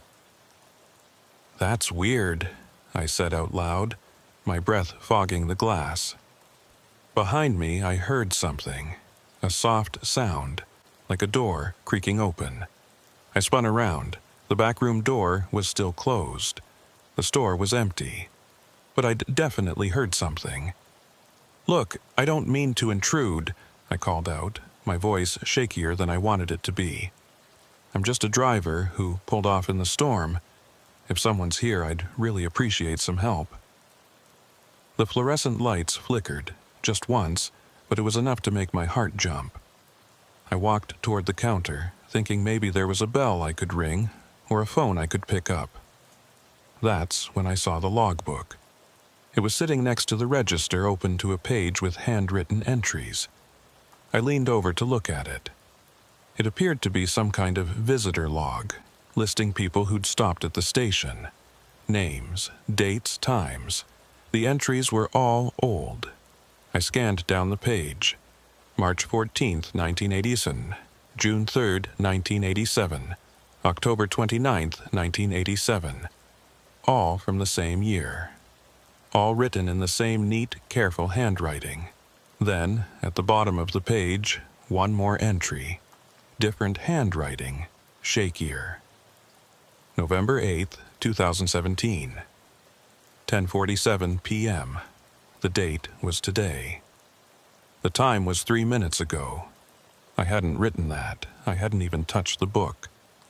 I backed away from the counter, my pulse racing. This was wrong. Everything about this place was wrong. The old products, the windows showing nothing, the impossible logbook entry. I needed to leave. Now. I turned towards the door and froze. Standing between me and the exit was a figure. Just a silhouette, backlit by the fluorescent lights. I couldn't make out features, couldn't tell if it was a man or woman. Just a shape, person-sized, standing completely still. "Jesus!" I gasped, stumbling backward. "You scared the hell out of me. I didn't hear you come in." The figure didn't move, didn't speak, just stood there, silent and motionless. I'm Wyatt," I said, trying to keep my voice steady. "My truck's outside, just waiting out the storm. Is this your place?" Nothing. The figure remained perfectly still. And now that my eyes were adjusting, I realized something was wrong with the proportions. The arms were too long, the head tilted at an angle that wasn't quite right. "Okay," I said, my mouth dry. I'm gonna go check on my truck." I started to edge around the figure, giving it a wide berth. It didn't move, didn't turn to follow me, just stood there like a mannequin. I reached the door and grabbed the handle. The metal was still ice cold. I pulled. The door didn't budge. I pulled harder. Nothing. It was like it was welded shut. "Hey," I said, turning back to the figure. "The door is stuck. Can you—" The figure was gone. I was alone in the store again. Just me and the buzzing fluorescent lights and the impossible heat and the windows that showed nothing but darkness. I pulled at the door again, putting my whole weight into it. It wouldn't move. Not stuck. Locked. Locked from the outside, which didn't make any sense because I'd just come through it. I ran to the windows looking for another exit. Through the glass, I could see nothing. Not the storm, not my truck, just that same absolute darkness. I pounded on the glass. "Hey, anyone out there? I'm stuck in here. Can anyone hear me?" No response. The glass didn't even seem to transmit the sound. It was like hitting a wall. Behind me, I heard that sound again. The door creaking. I turned slowly. The back room door was open now, just a crack, that yellow light spilling out. And from inside I could hear something. Soft, rhythmic. The sound of a fuel pump running. Click, click, click, click. Over and over, but slower than it should be, like a heartbeat. I stood there in the middle of the store, trapped between the locked exit and the open back room, while outside the windows showed nothing but darkness, and inside the fluorescent lights buzzed and flickered and the coffee maker dripped, and somewhere in the back a pump clicked like a dying heart. I'd made a terrible mistake taking that exit, and I was starting to think I might never make it back to the highway. I don't know how long I stood there, frozen in the middle of that impossible store. Could have been seconds. Could have been minutes. Time felt wrong, stretched out and compressed at the same time, like a recording being played at the wrong speed. The sound from the back room continued. Click, click, click, click. That mechanical rhythm that was almost but not quite like a heartbeat. Every instinct I had was screaming at me to stay away from that door, to not go into that back room under any circumstances. But what choice did I have? The front door was locked, the windows showed nothing, and I needed to find another way out. I walked toward the counter, my footsteps echoing in the strange acoustics of the space. The logbook was still there, still open to that page with my date and time written in handwriting that wasn't mine. On impulse, I grabbed a pen from next to the register and wrote something in the margin of the page. "Wyatt Briggs. If you find this, I'm trapped. Call for help." The words looked stupid as soon as I'd written them. Who was going to find this? But it made me feel slightly better, like I was taking some kind of action instead of just being a victim. I set down the pen and looked at the back room door. It was still open, that same crack, yellow light spilling out. The clicking sound continued steady and relentless. "Hello?" I called out. "Is someone back there? I need help." No answer, just the clicking. I reached out and pushed the door open wider. The back room was small, maybe 10 feet by 12. It looked like an office combined with a storage area. A desk sat against one wall, covered in papers and what looked like old invoices. Metal shelving lined the other walls, stocked with supplies, motor oil, windshield wiper fluid, the kind of bulk items you'd keep in a gas station. The yellow light was coming from an old desk lamp, the kind with a green glass shade. It cast long shadows across the room, making everything look distorted and wrong. And there, in the corner, was the source of the clicking sound. It was a fuel pump meter, not attached to anything, just sitting on a shelf, the numbers rolling over and over. Click, click, click, click. The digital display showed gallons being pumped. 0.1, 0.2, 0.3.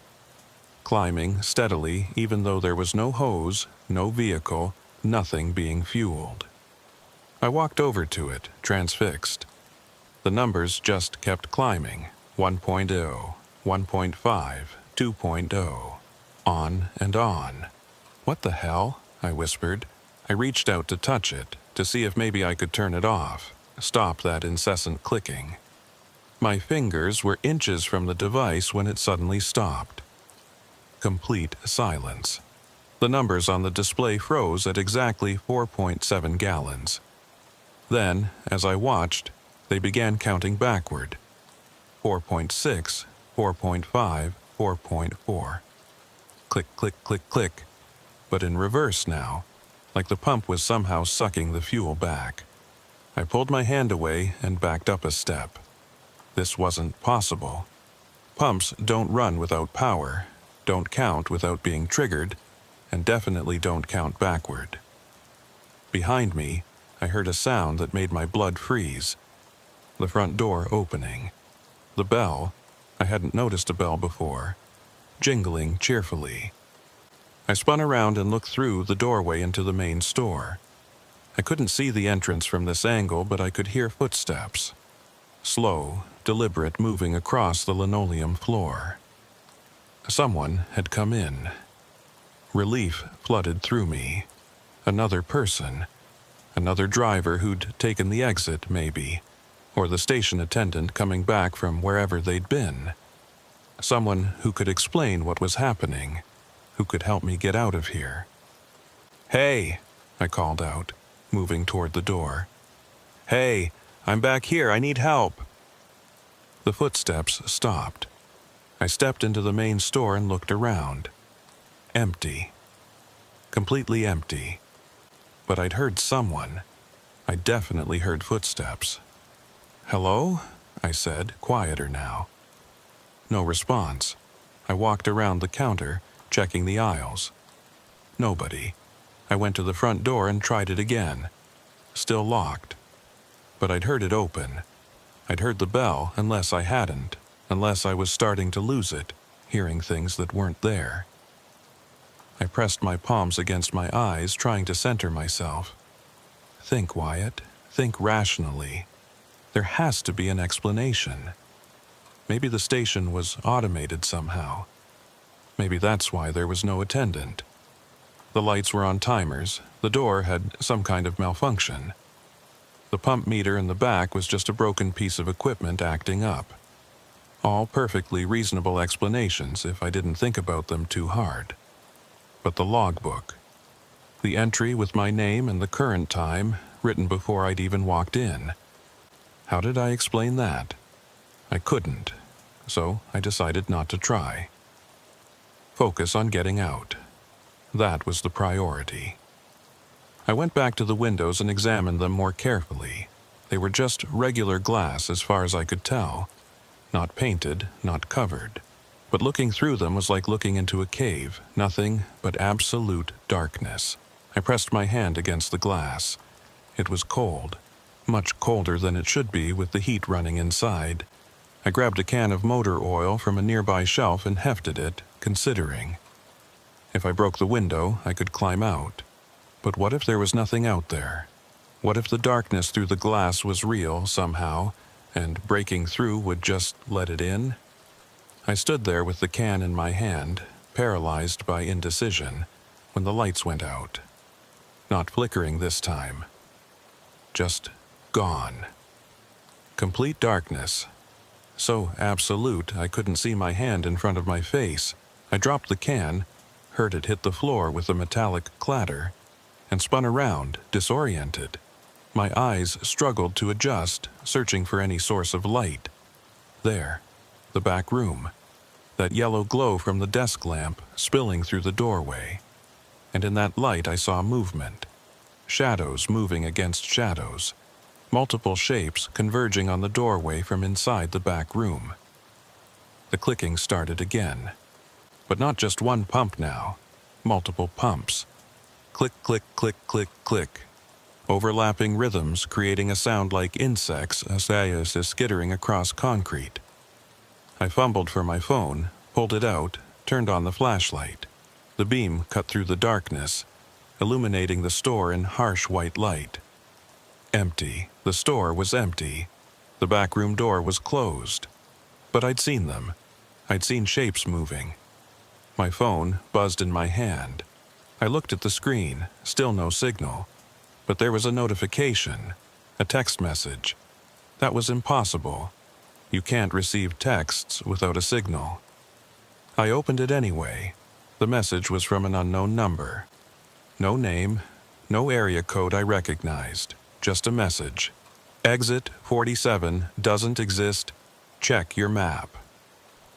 My hands were shaking so badly I almost dropped the phone. I opened my Maps app. It loaded slowly. How was it loading with no signal? And showed my location. I was on Route 287. But according to the map, I was on a straight stretch of highway with no exits for 20 miles in either direction. Exit 47 didn't exist, had never existed. Another text came through. The storm is getting worse. Your truck is buried. I ran to the window and shined my phone light through the glass. For just a second, I saw something. Snow.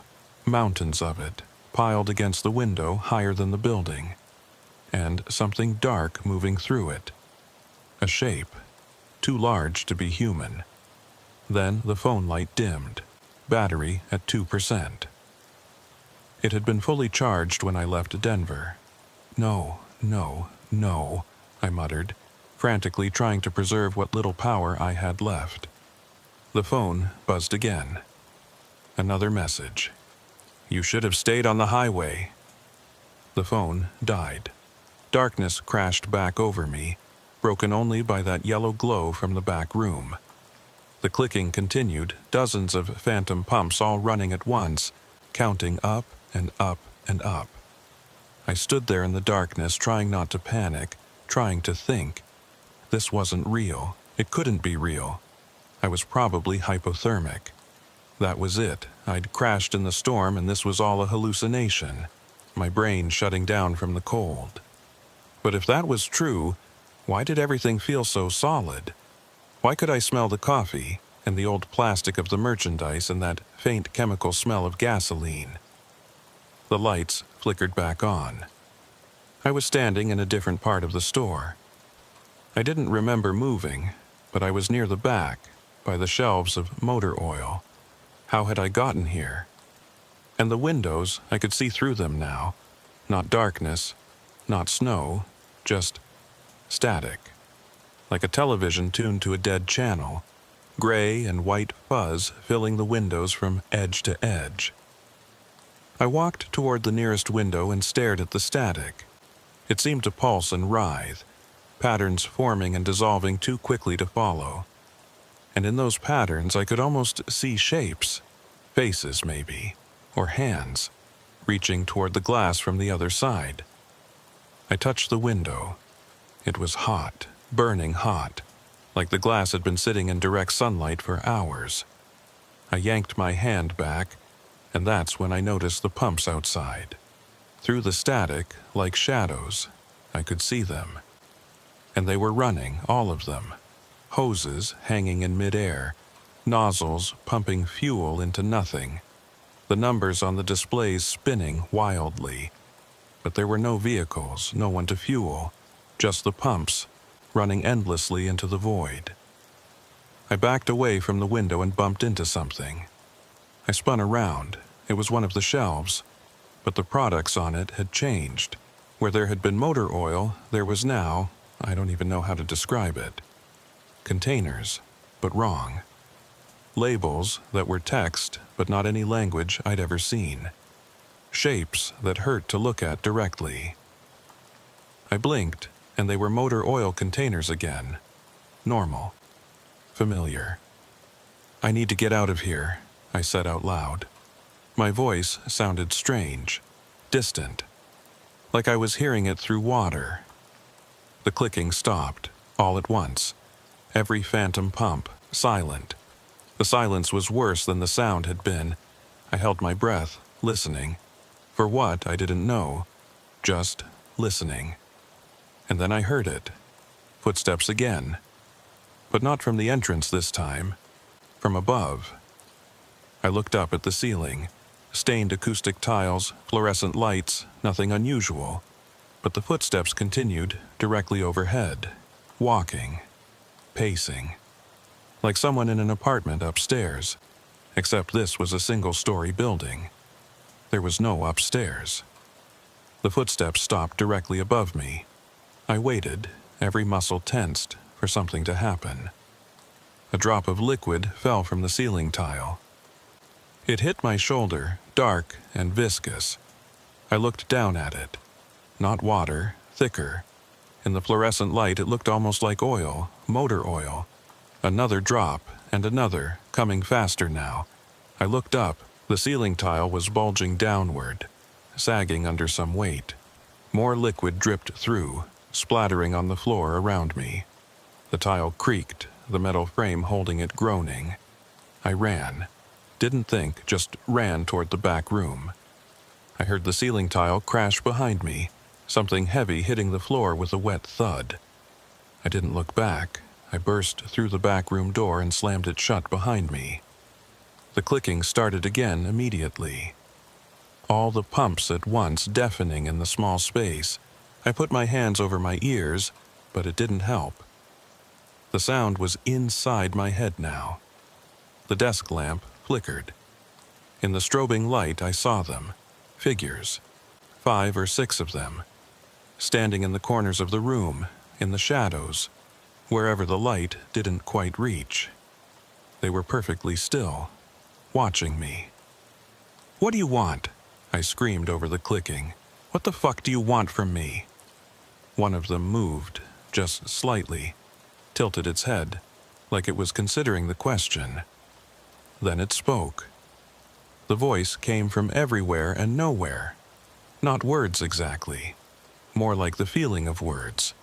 And what it said, or what I understood it to say, was fuel. The clicking grew louder. The pump meter on the shelf was spinning wildly now, the numbers a blur. 100 gallons, 500, 1,000.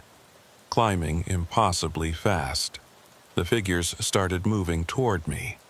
Slow, deliberate, getting closer. I looked around frantically for another exit, there.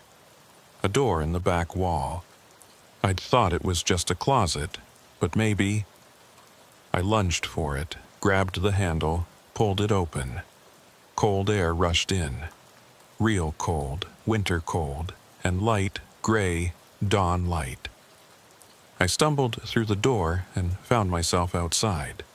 The storm had stopped. The snow was deep, 3 feet at least, but the sky was clear. And behind me, where the gas station should have been, there was nothing. Just empty desert. The snow already melting in the morning sun. I was standing in the middle of nowhere, no road, no building, no exit 47. But in the snow around me, I could see tire tracks. My tire tracks. Leading here and then stopping, like my truck had simply vanished from beneath me mid-drive.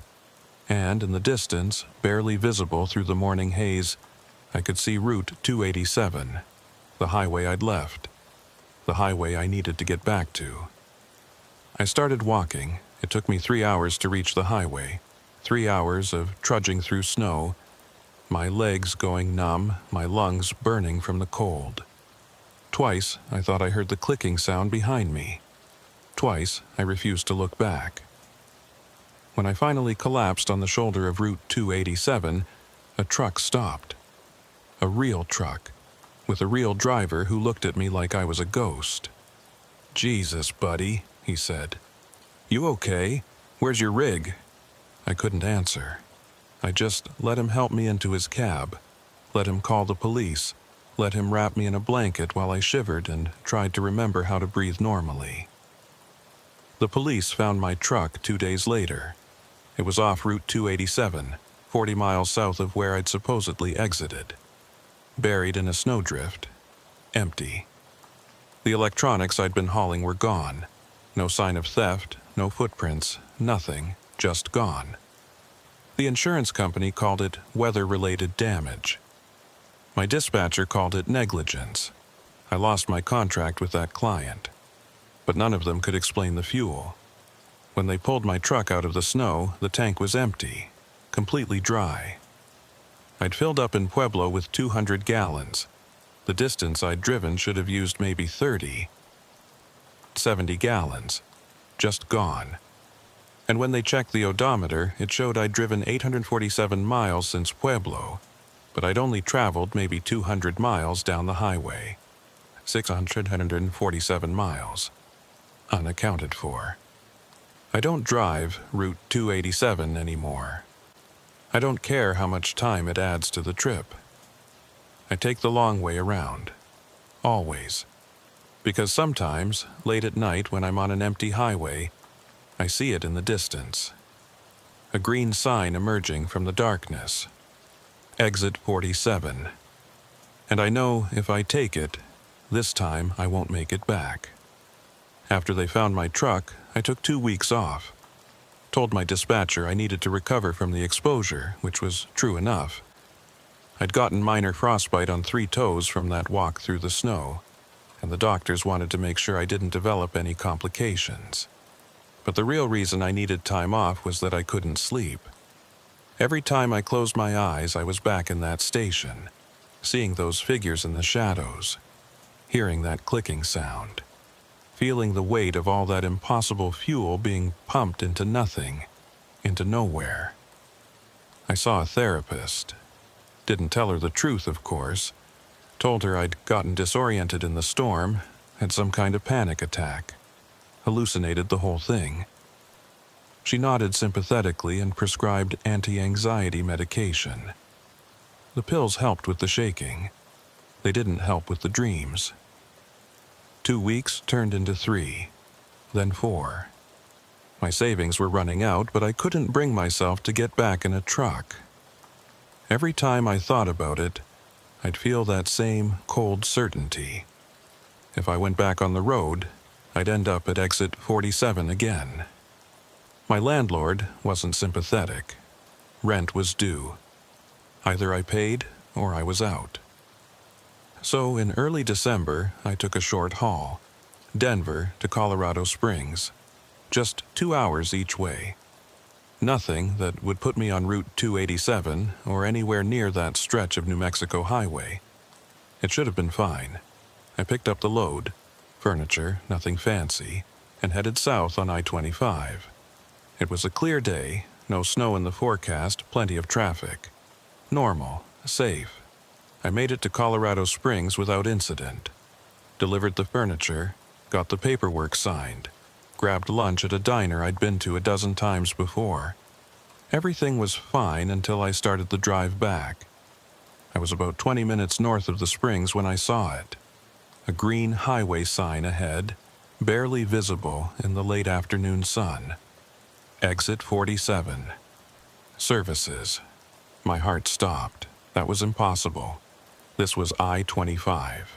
Exit 47 was a rest area I'd used plenty of times. Just bathrooms and vending machines. Nothing weird. But as I got closer, the sign changed. Not physically, It was the same green sign, but the letters seemed to shift, rearrange themselves. Exit 47 became something else. Symbols I didn't recognize. Then back to exit 47. Then symbols again. I blinked hard, gripping the wheel. I was seeing things, stress, lack of sleep, the anti-anxiety meds maybe. I passed the exit at 70 miles per hour, didn't slow down, didn't look back. But in my side mirror, I saw it. Just for a second. The service area wasn't there. Where the rest stop should have been, there was a gas station. Old style. Pumps under an overhang. Windows showing that familiar yellow glow. I jerked my eyes back to the road and kept driving. When I got home, I checked my logbook. The trip from Colorado Springs had taken the correct amount of time. The mileage was right. Everything was normal, except for one thing. My fuel gauge showed I'd used almost a full tank. The trip should have used maybe a quarter tank. I told myself it was a malfunction. Got the gauge checked at a mechanic the next day. He said it was working fine, but I knew the truth. Somehow, that station had found me, had taken what it wanted. Fuel. The jobs started getting harder to find. Word spreads fast in the trucking community. I'd lost cargo. Had been found disoriented in the snow with a wild story about a storm. Insurance rates went up. Clients got nervous. By January, I was taking whatever work I could get, mostly local stuff. Short hauls that didn't pay well, but at least I was working. That's when I met Travis. He was another trucker, older guy, maybe 60. We got to talking at a truck stop outside Denver. He noticed I was nursing a coffee that had gone cold, staring at a map like it might bite me. "You okay, son?" he asked. I almost told him to mind his own business, but there was something about his eyes, like he'd seen things, like he might understand. "You ever see something on the road that shouldn't exist?" I asked. He didn't laugh. Didn't call me crazy. He just sat down across from me and nodded. "Exit 47, he said. The coffee cup slipped from my hand. Travis caught it before it hit the floor. "How did you—" "Because I've been there too," he said quietly. "Different highway. Same exit number, same station." He told me his story. It had happened to him 15 years ago, on Route 80 in Wyoming. He'd taken an exit during a blizzard, found a gas station that shouldn't exist. He'd made it out, but barely. Lost 3 days he couldn't account for. His truck was found 100 miles from where he'd exited, the fuel tank bone dry. "It's not the only one," Travis said. "I've talked to other drivers over the years. Always the same story. Exit 47, a storm, a station that isn't on any map, and fuel. It always takes the fuel." "Why?" I asked. "What is it?" He shook his head. "I don't know. But I've got a theory. You know how some places just feel wrong? Like they're built on bad ground or something terrible happened there?" I nodded. "I think the highways are like that. We've paved over so much, old native land, graveyards, battlefields. And sometimes something pushes back, creates a space that shouldn't exist, a place between places." "That sounds insane." "Yeah," he agreed. "But so does a gas station that runs on fuel. It steals from dimensional travelers, and we both know that's real." He gave me a piece of advice before he left. "Don't try to understand it. Don't try to find it again. And whatever you do, if you see exit 47, don't take it. No matter how bad the storm is, no matter how desperate you are, just drive past." I tried to follow that advice. I really did. But in February, I got a call for a run that I couldn't afford to turn down. Good money. Simple cargo. The only problem, the route took me through New Mexico. On Route 287, I almost said no, but my bank account was in the red. I was 3 months behind on rent. This job would get me back on my feet. I took it. I planned everything perfectly, left early so I'd make the drive during daylight, checked the weather obsessively, took the same route I'd been on that night but in reverse. Figured if I approached from the opposite direction, maybe I wouldn't encounter the same exit. For the first 3 hours, everything was fine. Then the sky started changing. It wasn't a storm, the forecast was clear. But the sky took on that same gray color I remembered from November. The temperature started dropping, the numbers on my dashboard thermometer falling faster than they should have. And then I felt it, that pulling sensation. Like the highway itself was tilting, funneling me toward something inevitable. I saw the sign from a mile away, Exit 47, Services. This time, it was on the right side of the highway. Last time, it had been on the left. The exit didn't care which direction I was driving. It was waiting for me. I gripped the wheel and kept my foot steady on the gas. I wasn't stopping. I wasn't exiting. I was going to drive right past and keep going. But as I got closer, I felt the truck pulling. Not mechanically. The steering was fine. But like something was reaching out from that exit, grabbing hold of me, trying to drag me off the highway. I fought it. Kept the truck straight, past the exit doing 75. In my mirror, I saw the service area, the gas station.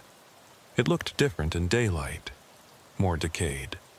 The windows broken, the pumps rusted, like it had aged decades in just a few months. And standing in front of the building, watching me drive away, were the figures. I could see them clearly this time.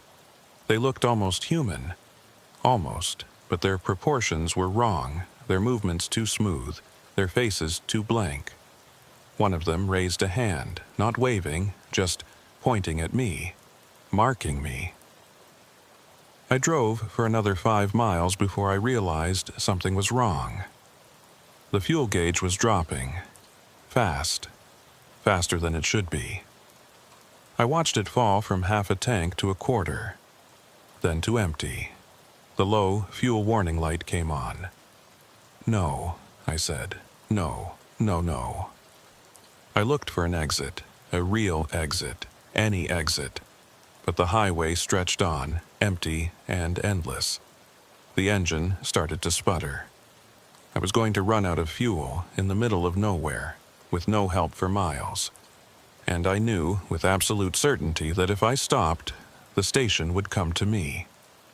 I coasted as far as I could, the truck losing speed. 60, 50, 40, the engine coughed and died. I rolled to a stop on the shoulder. Silence. I sat there, hands still gripping the wheel, afraid to move, afraid to look in the mirrors, afraid to see what I knew would be there.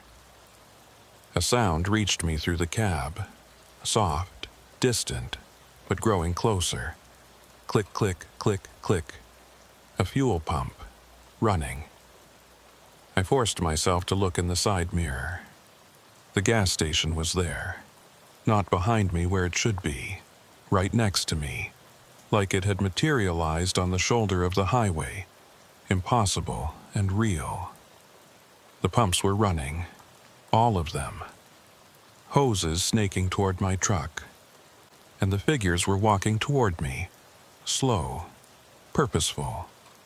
One of them reached my driver's side door. It pressed its hand against the window. The glass fogged where it touched, frost spreading in crystalline patterns. It looked at me through the window. Its face was blank. No eyes, no mouth. Just smooth skin where features should be. It tilted its head exactly like they'd done in the back room. Then it spoke. Not with a mouth, it didn't have a mouth. The words just appeared in my head. Fuel. The door handle started to turn. I screamed and dove for the passenger side, scrambling across the cab.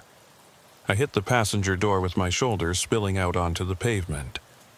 The figures were on that side, too, waiting. I ran, into the scrubland beside the highway, stumbling over rocks and brush. Behind me, I could hear them. Not footsteps exactly, just that sense of movement, of pursuit. I ran until my lungs burned and my legs gave out. I collapsed behind a boulder and looked back. The station was gone. The highway was empty. No truck, no figures, nothing. Just me, alone in the desert, with no idea where I was or how I'd get back. I found the highway again after an hour of walking. Flagged down a passing car. The driver was kind enough to give me a ride to the nearest town. My truck was found the next day, same as before. Off the highway in an impossible location, fuel tank empty, cargo gone. I quit trucking the next week. I work at a warehouse now, loading docks. It doesn't pay as well, but I don't care, because I know the truth. Exit 47 isn't done with me. It's waiting, gathering fuel, building power. And one day, it's going to come for me again. Not on the highway this time, wherever I am, whenever it's ready. 3 months after I quit trucking, I convinced myself I was safe. I'd found a rhythm in the warehouse job. Wake up, work, go home, sleep. No highways, no long drives, no chance of seeing that exit ever again. I should have known better. It started small. I'd be driving to work, just a 15-minute commute through Denver suburbs, and I'd see something in my peripheral vision. A green sign, always exit 47. But when I looked directly at it, it would be something normal. A speed limit sign, a street name, my eyes playing tricks. Then my car started acting strange. The fuel gauge would drop randomly. I'd fill up in the morning and by afternoon I'd be on empty. The mechanic couldn't find anything wrong, said the gauge was working perfectly, but I knew better. Something was draining my tank, taking what it needed. I switched to public transit, buses, the light rail, anything that meant I wasn't responsible for fuel. That worked for about a week. Then I started seeing the station in my dreams, but these weren't like the nightmares I'd had before. These dreams were different, more vivid, more real. In them, I was standing in the station, working there, wearing a name tag that said attendant, serving customers who came and went like ghosts, watching the pumps run endlessly outside, and always, in the back room, that clicking sound, the fuel meters spinning, counting up and up and up. I'd wake up exhausted, like I'd actually been working all night. One morning, I found motor oil on my hands, under my fingernails, in the creases of my palms. I hadn't touched motor oil in months. I washed it off and tried not to think about it. Tried to convince myself I'd spilled something at the warehouse, forgotten about it. But that night, I found a receipt in my pocket, printed on old thermal paper, the kind gas stations used in the 80s. Station 47 exit. 287 fuel, 4.7. Gallons attendant, Wyatt. B. Thank you for your service. I burned the receipt, threw away the clothes I'd been wearing. Scrubbed my hands until they were raw. It didn't matter. The next night, I was back in the dream, working my shift, serving travelers who needed fuel. And this time I recognized one of them. It was me, a different version of me. Younger, wearing the clothes I'd had on that night in November. He looked scared, lost. I watched myself walk into the station, watched myself look around with confused, frightened eyes, and I knew what I had to do. I walked up to the younger me, smiled, said the words that I remembered hearing. "Can I help you find something?" I woke up screaming. Travis called me the next day. I hadn't heard from him since that conversation at the truck stop. "Wyatt," he said, his voice urgent. "Are you working there?" "What? Working where?" "The station. Are you working shifts at the station?" I couldn't speak, couldn't breathe. "I'm taking that as a yes," Travis continued. "Listen to me carefully. You need to stop. You need to fight it. Once you become part of the station, you can't leave. Do you understand? You'll be there forever. How do I stop it? I managed to ask. I don't know, he said, and I could hear the despair in his voice.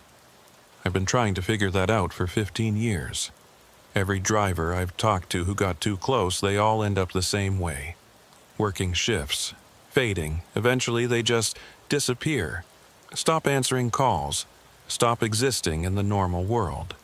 There has to be a way. Maybe there is, but I haven't found it. And Wyatt? I'm starting to see the signs too. I think it's coming for me again. After all these years, it's finally coming to collect. The line went dead. I tried calling back. The number was disconnected. That was 2 months ago. Since then, the dreams have gotten longer, more frequent. I'm spending more time at the station than I am in the real world. Last week, I worked a full 8-hour shift, served dozens of travelers, watched the pumps run, counted the fuel. I woke up and 12 hours had passed, but I'd been asleep for only 8. Time doesn't work the same way at the station. Travis was right about that.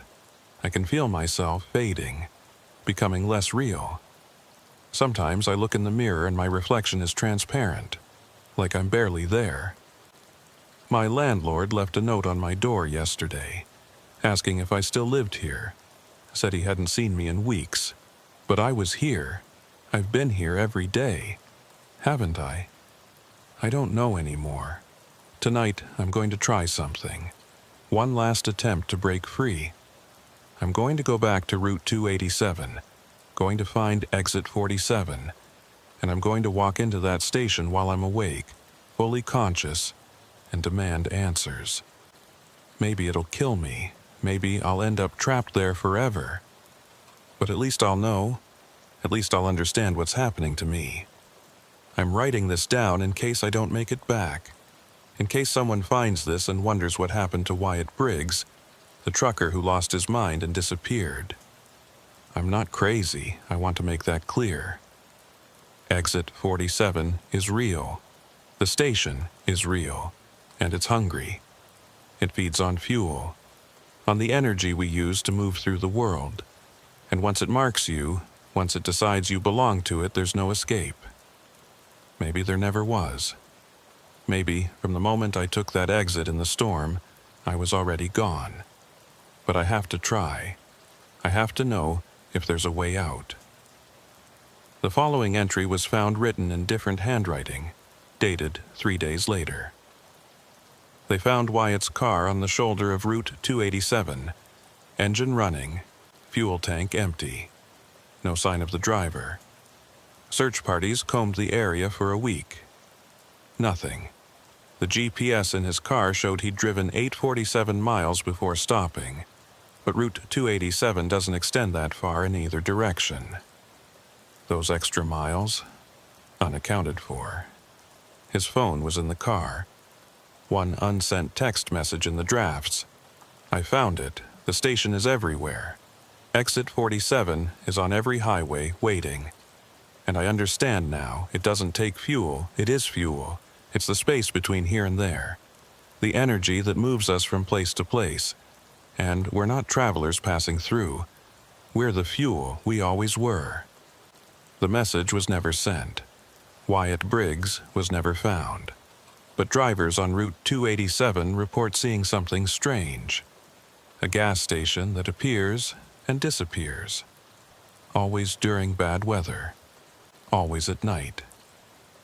And sometimes if you stop there, a man who looks like Wyatt serves you. Smiles, asks if you need fuel. He wears a name tag. It says attendant. And behind him, through the door to the back room, you can hear it. Click, click, click, click.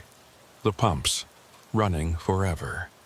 Counting fuel that flows from nowhere to nothing. Welcome to Exit 47. Your shift starts soon.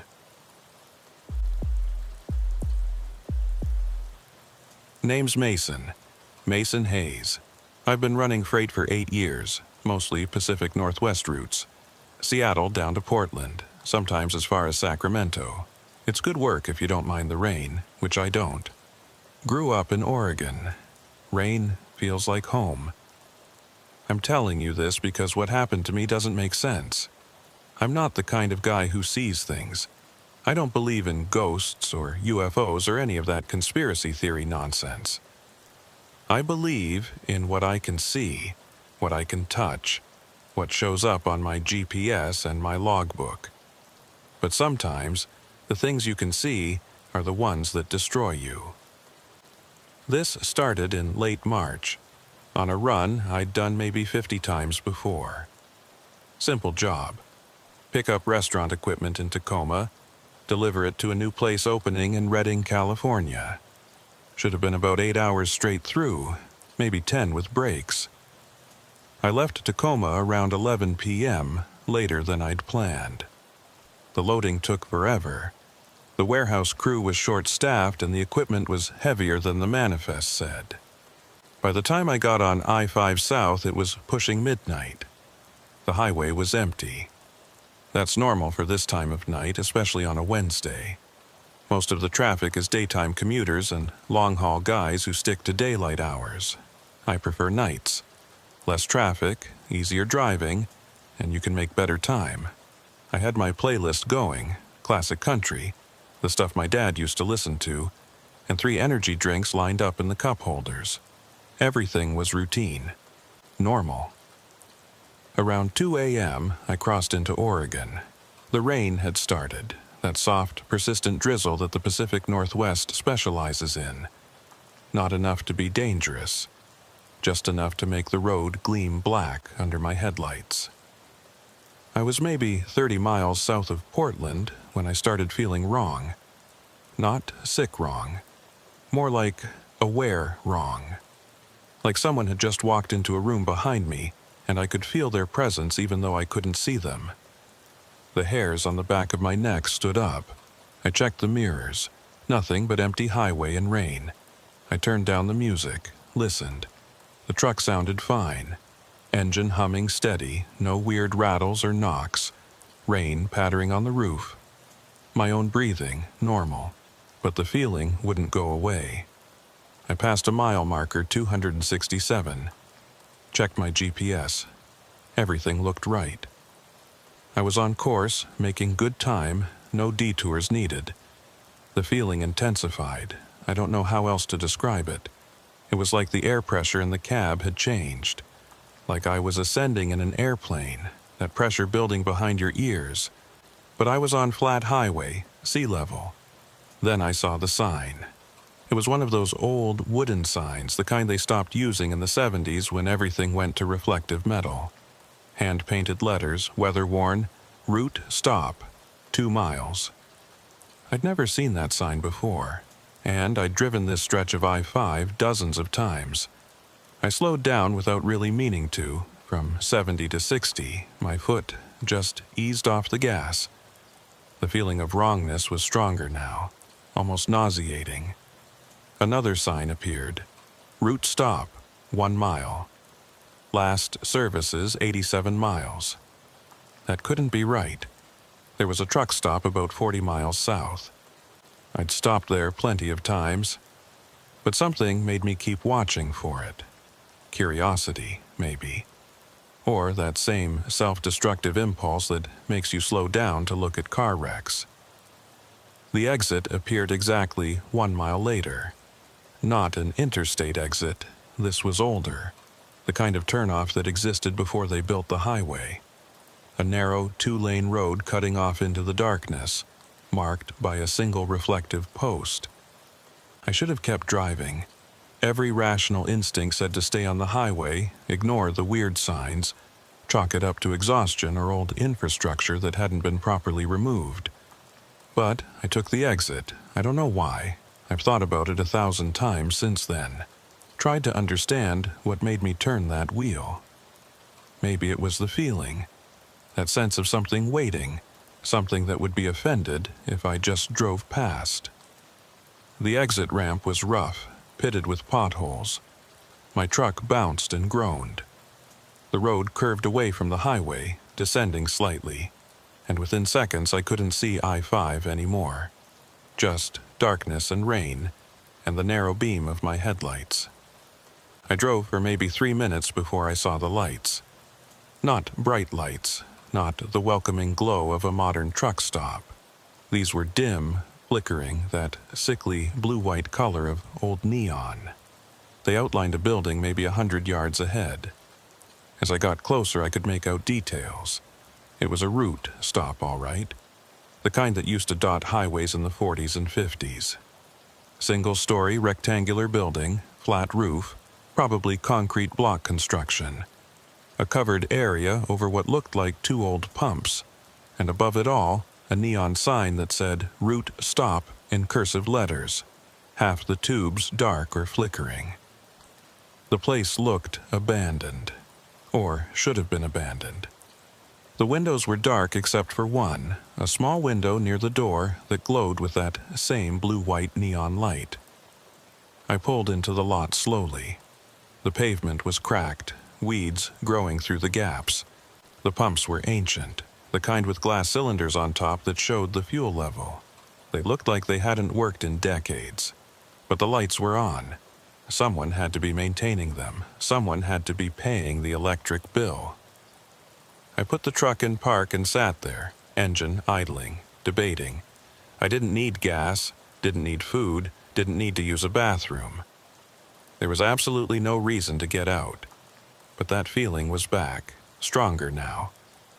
Not threatening exactly, but expectant. Like the building itself was waiting for me to come inside. I turned off the engine. The silence was immediate and complete. The rain had stopped. I hadn't noticed when.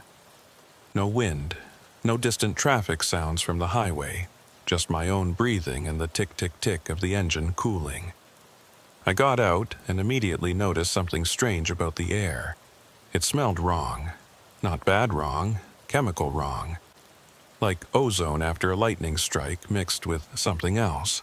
Something I couldn't identify, but that triggered a deep, animal unease. The building was maybe 20 feet away. Up close, I could see it was in better shape than I'd thought. The concrete blocks were weathered but intact. The windows, though dark, weren't broken. Even the door looked solid, painted that industrial green they used in old government buildings. There was a hand-lettered sign in the window. Open. I walked to the door and tried the handle. It turned easily, the door swinging inward with a soft creak. Warm air rushed out. Not hot, but noticeably warmer than the cold March night. And with it came a smell. Coffee and old grease, and that same ozone scent. I stepped inside. The interior was exactly what you'd expect from a 50s-era route stop. Linoleum floor in a black and white checkerboard pattern, worn down in the traffic paths. A long counter with a register that had to be original to the building. Behind it, a coffee maker, one of those ancient percolators with a glass knob on top. And the pot was full, steam rising from it. The walls were lined with shelves, but most of them were empty. A few scattered items remained. Cans of motor oil with labels so faded I couldn't read them. A dusty display of road maps. A wire rack that might have once held chips or candy. But the lights worked. Fluorescent tubes overhead, buzzing softly. And that neon glow from the window, casting everything in that blue-white light. "Hello?" I called out. My voice didn't echo. It just stopped, absorbed by the space like the building had swallowed the sound. No response. I walked further in, my boots squeaking on the old linoleum. The counter had a layer of dust on it, but not as much as you'd expect for an abandoned building. Someone had been here. Recently. Behind the counter, I could see a doorway leading to a back room. No light coming from there, just darkness. On the counter itself, I noticed something that made me stop. A coffee cup. White ceramic, standard diner style. It was sitting right in front of the register and it was full. Steam rising from the surface. Fresh coffee. I reached out and touched the side of the cup, hot, like it had just been poured. "Hello?" I called again, louder this time. Anyone here? I don't mean to intrude. I just saw your lights and... A sound interrupted me. From outside, a sound I recognized immediately. A pump running. One of those old mechanical pumps, the handle being worked, fuel flowing through ancient pipes. I turned and looked through the window. The pumps were outside, under their cover, and one of them was running. I could see the numbers in the glass cylinder spinning, fuel rising, but there was no one there. No vehicle, no one working the handle. The pump was running by itself. I backed away from the window, my heart starting to race. This was wrong. All of this was wrong. I should leave. Get back in my truck, get back to the highway, forget I ever saw this place. But I couldn't look away from that pump. The numbers kept spinning, gallons accumulating, 5, 10, 15, on and on, fuel pumping into nothing. Behind me, I heard a door creak. The back room, I spun it around. The doorway was still dark, but I could feel something there. A presence, watching me. "Who's there?" I asked, my voice shakier than I wanted it to be. No answer, just that sense of being observed, studied. I took a step toward the exit, then another. The coffee cup on the counter moved, just an inch, like someone had nudged it, but there was no one there. I ran, bolted for the door, yanked it open, burst out into the cold night air. I made it to my truck in seconds, threw myself into the cab, locked the doors. My hands were shaking so badly I could barely get the key in the ignition. The engine turned over once, twice, then caught. I threw the truck into gear and drove. I didn't look back, didn't check the mirrors. Just focused on getting back to that exit, back to the highway, back to somewhere that made sense. The access road seemed longer this time. I drove for what felt like 10 minutes before I saw the entrance ramp to I-5. I took it too fast, the truck lurching as I merged onto the highway. Only when I was back in the right lane, doing 70, with mile markers passing by at regular intervals, did I let myself breathe. I checked the GPS. It showed I was exactly where I should be. No detour, no missing time, like I'd never left the highway at all. But my fuel gauge told a different story. When I'd stopped, I'd had 3/4 of a tank. Now, it showed just over half. I'd lost a quarter tank of diesel. Somewhere between that route stop and the highway, my truck had burned fuel that shouldn't have been burned. I drove the rest of the way to Redding without stopping. Made my delivery right on time. Got my paperwork signed. Everything was normal. Except I couldn't stop thinking about that coffee cup. The steam rising from it. The way it had moved. And the pump, running and running, pouring fuel into the void. A week later, I drove that route again. Daylight this time. I looked for the exit. Looked for those wooden signs. They weren't there, just unbroken highway mile after mile. But I knew what I'd seen. I knew where I'd been.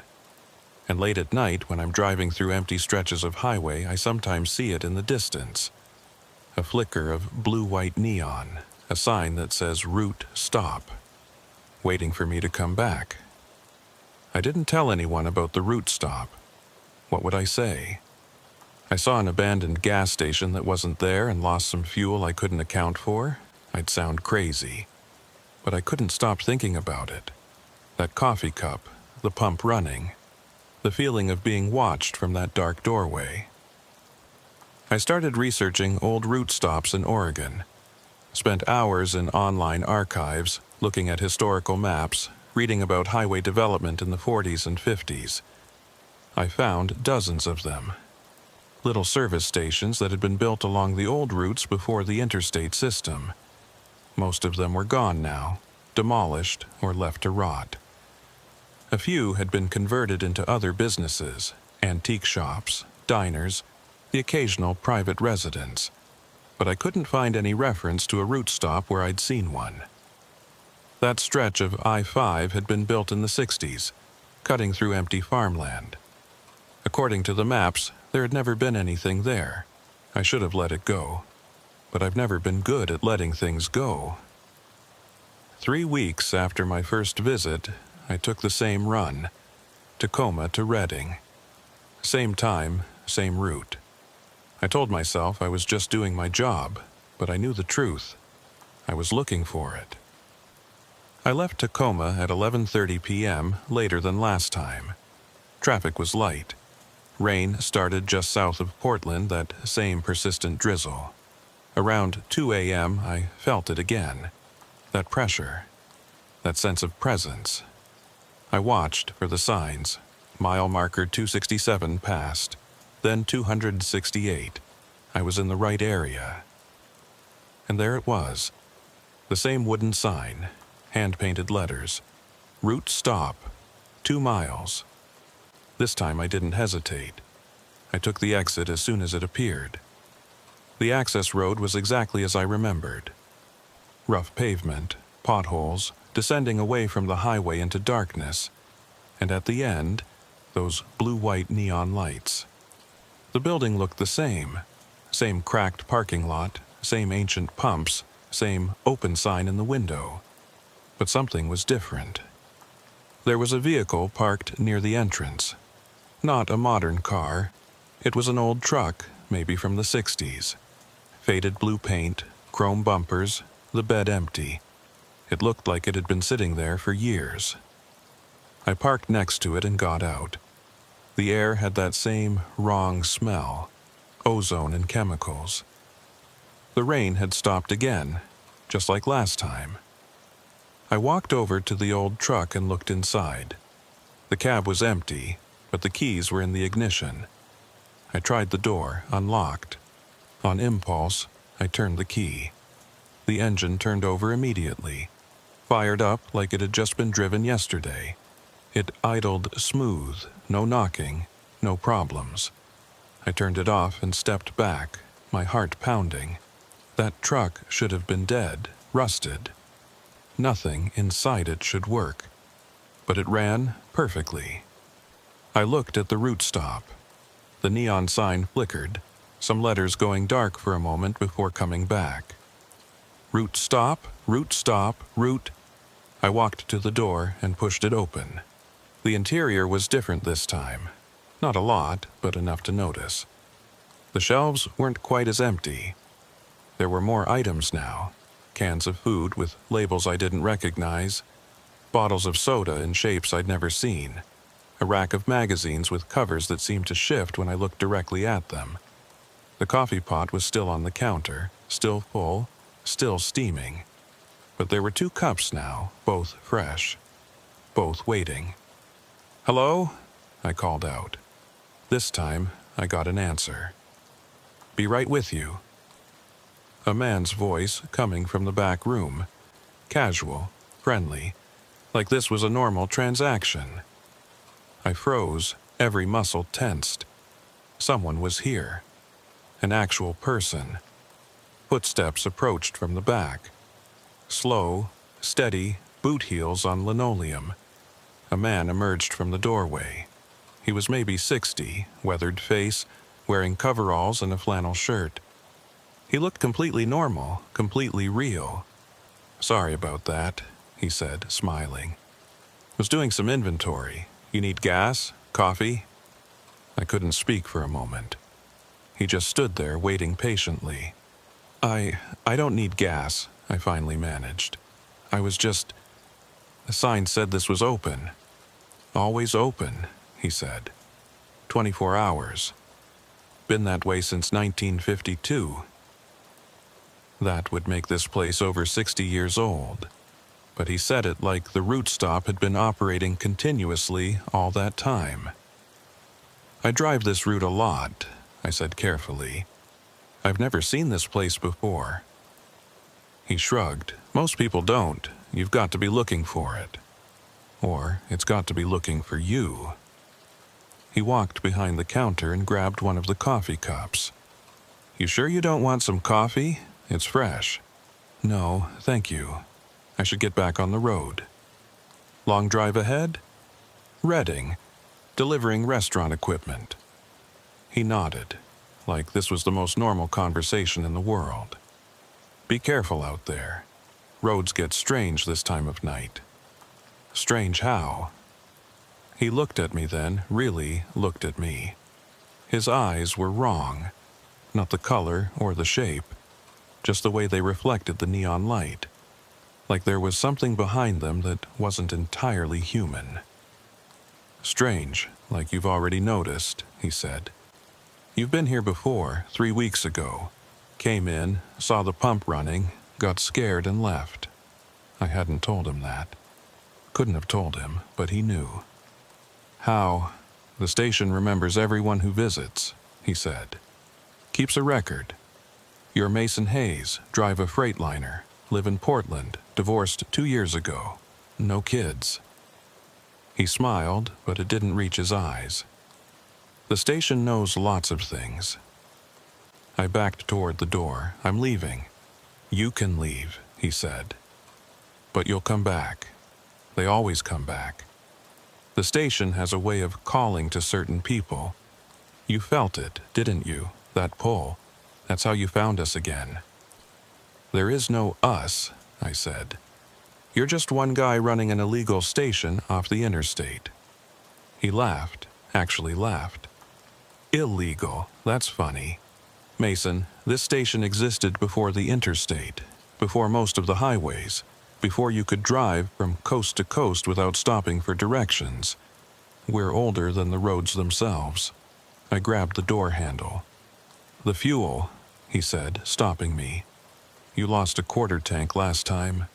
Did you figure out where it went? I didn't answer. It's a toll, he continued, for using the station, for seeing what most people can't see, the roads between roads, the spaces between here and there. He poured himself some coffee, the steam rising. Most people pay without even knowing. A little fuel, a little time, a little memory. But you noticed. That makes you different. I'm leaving, I said again. Sure. Go ahead. But before you do, take a look outside. Check the pumps. I didn't want to. But something made me look. The pumps were running, both of them. Numbers spinning in the glass cylinders. But this time there was something else. There were vehicles at the pumps. Old vehicles, a car from the 40s, a truck from the 30s. Both of them looked solid, real, but I could see through them. Just slightly, like they were projections not quite there. And there were people, figures in old clothes filling their tanks, going through the motions. But like the vehicles, they were translucent, ghosts of drivers long dead. They all stop here eventually, the man said behind me. Everyone who's ever driven these roads. The station exists in all times at once. What you're seeing is just one layer. There are others. Will be others. You might become one of them. I yanked the door open and ran. Out into the cold night, across the cracked pavement, to my truck. I fumbled with the keys, got the engine started, drove. As I pulled out, I looked in the side mirror.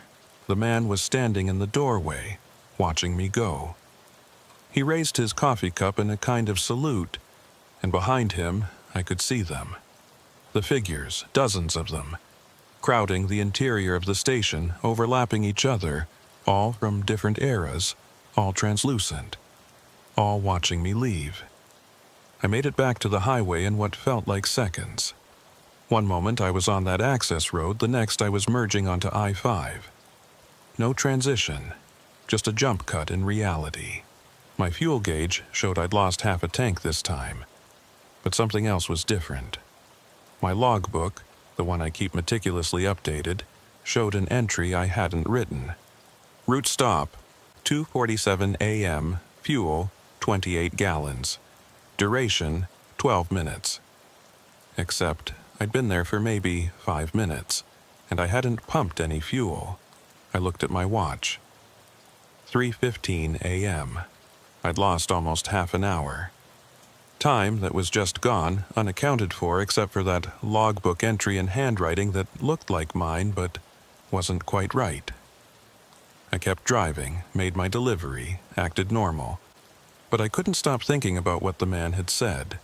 "You'll come back. They always come back." He was right. I've been back 4 times since then.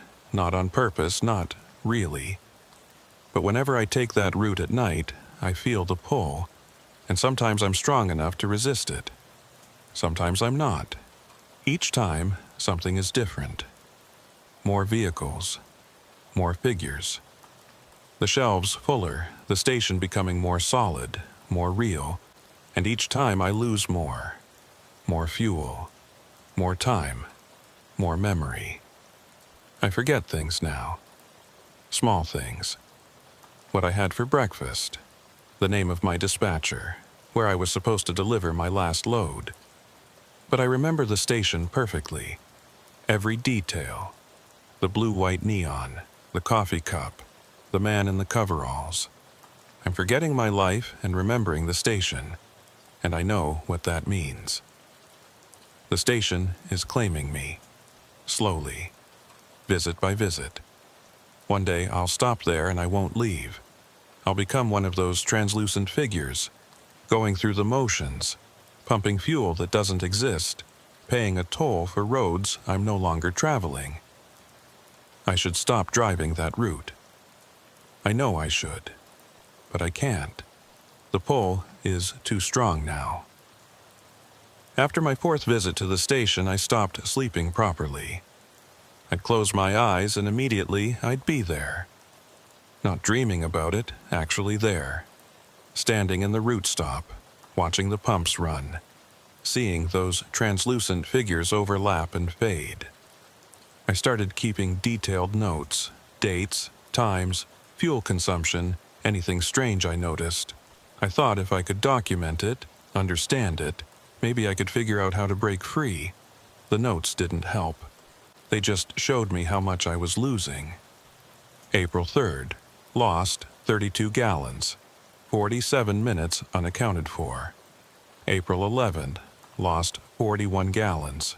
1 hour, 15 minutes missing. April 19. Lost half a tank.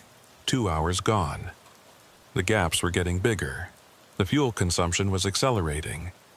And each time I remembered less about the time I'd spent there. I'd wake up in my truck, parked on the highway shoulder, with no memory of how I'd gotten there. My logbook would have entries I didn't remember making. My GPS would show routes I didn't remember driving. I was losing myself piece by piece. In late April, I decided to take a different approach. If I couldn't stop going to the station, maybe I could learn more about it, understand what it wanted.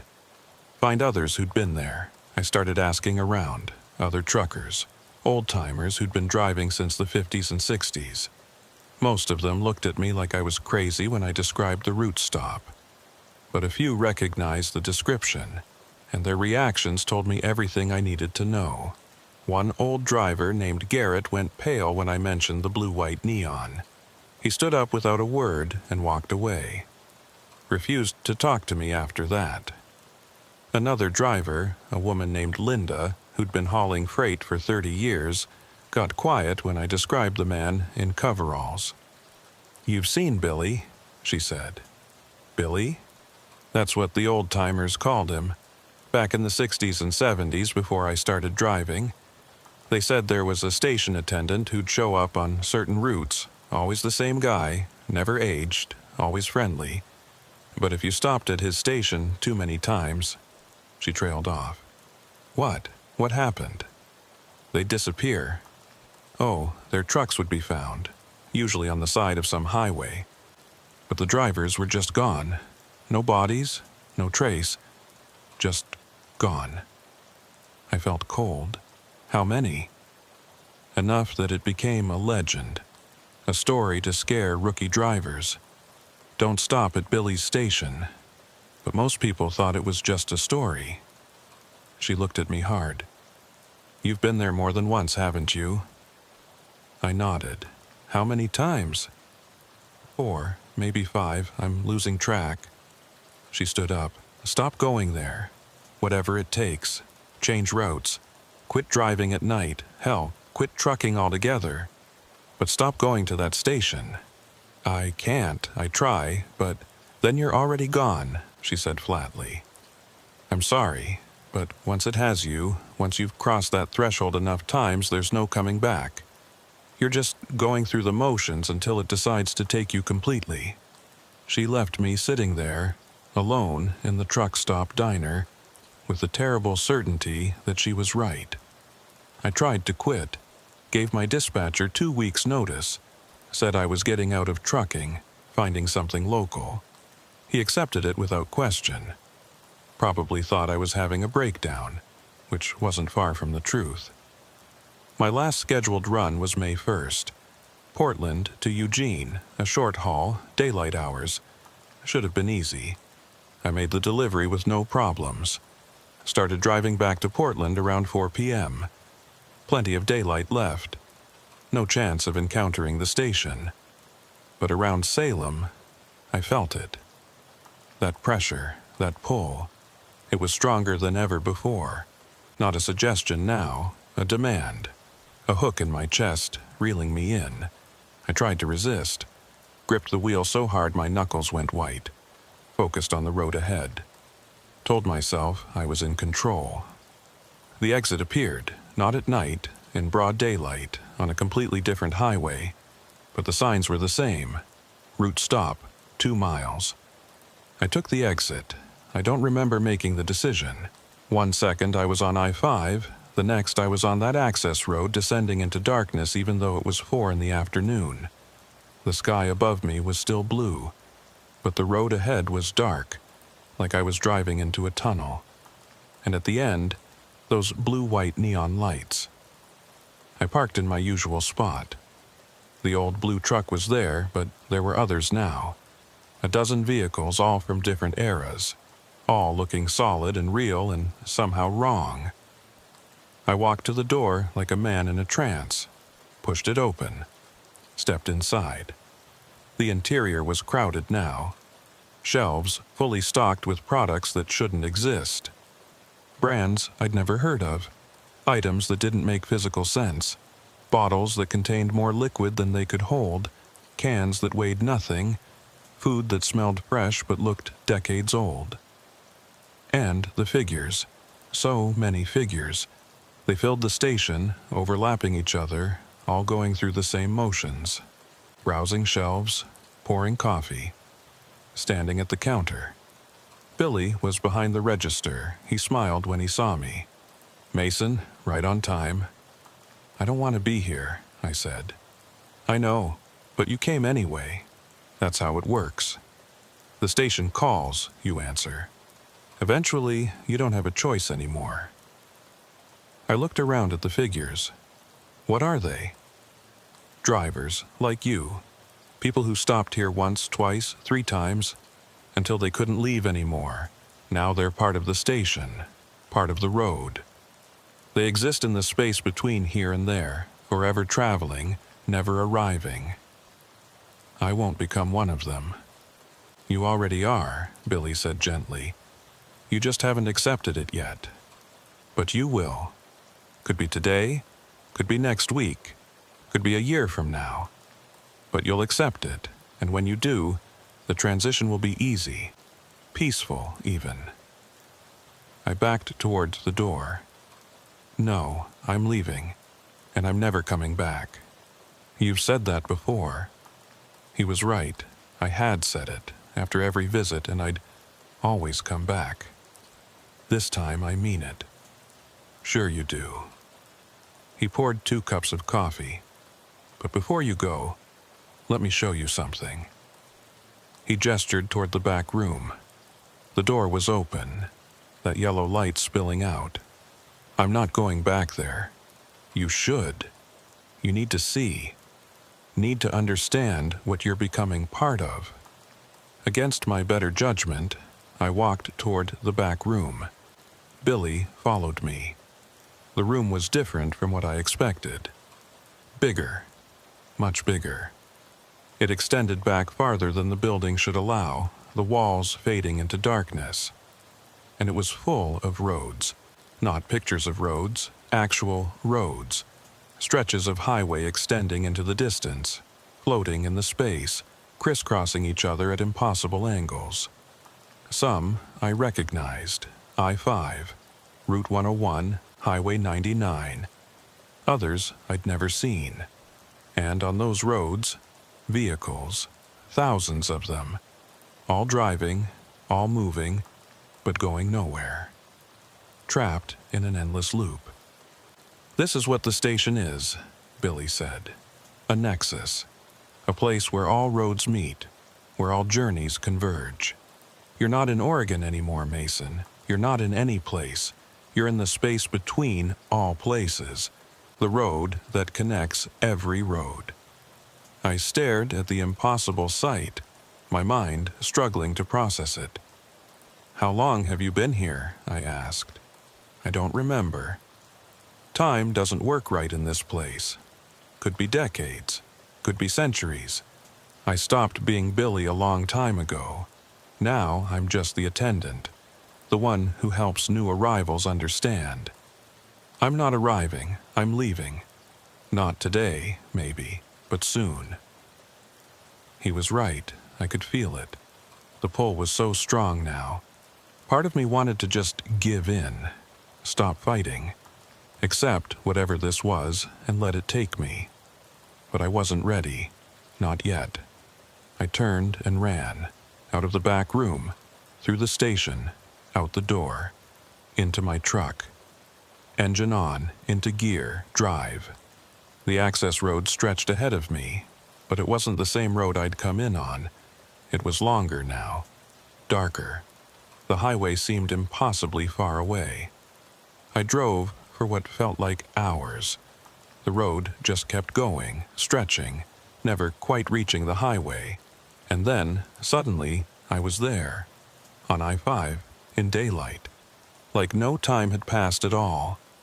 I checked my watch, 4:15 p.m. I'd been gone 15 minutes, but my fuel gauge showed I'd lost an entire tank, and my odometer had added 500 miles. I drove straight home, didn't stop, didn't deliver anything else, just went home and sat in my apartment, shaking, trying to process what I'd seen. That was 3 weeks ago. I haven't driven since, haven't left my apartment.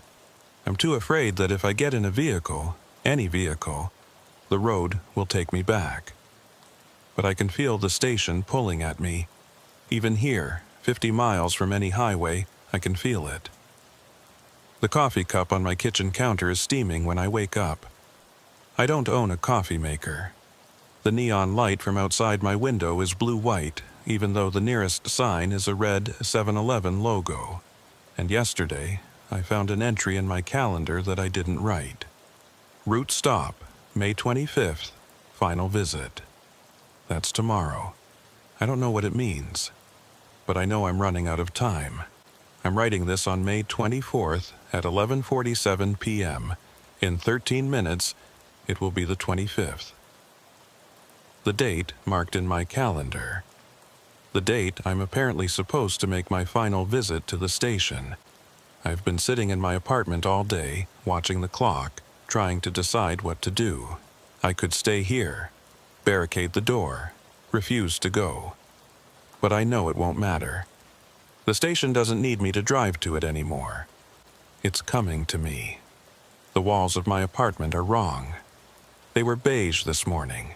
Now they're concrete block, painted that institutional green.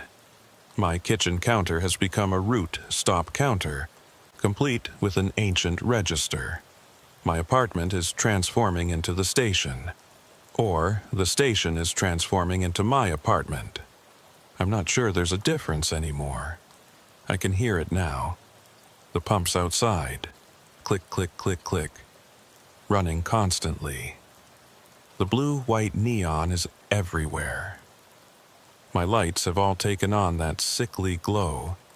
Even my laptop screen where I'm typing this has a blue-white tint. I went to the window an hour ago, looked outside. I'm not in Portland anymore. Or I am, but Portland has changed. The city is overlaid with roads, highways cutting through the sky, interchanges spiraling into the clouds. And on those roads, thousands of vehicles, all driving, all going nowhere. I'm in the station's world now. The space between spaces. The road between roads. Billy is in my kitchen. I can see him reflected in my laptop screen. He's making coffee. Almost time, he says. I don't turn us around. I keep typing. I need to get this down. Need someone to know what happened. You don't have to be afraid, Billy continues. It's peaceful here. No more schedules. No more deliveries. No more empty apartments and cold dinners and wondering what went wrong with your life. Just the road. Forever. That sounds like hell, I say. Maybe, but it's our hell. Yours and mine and everyone else who couldn't let go of the road.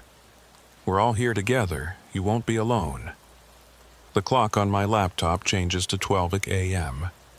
May 25th. The transformation completes instantly. My apartment is gone.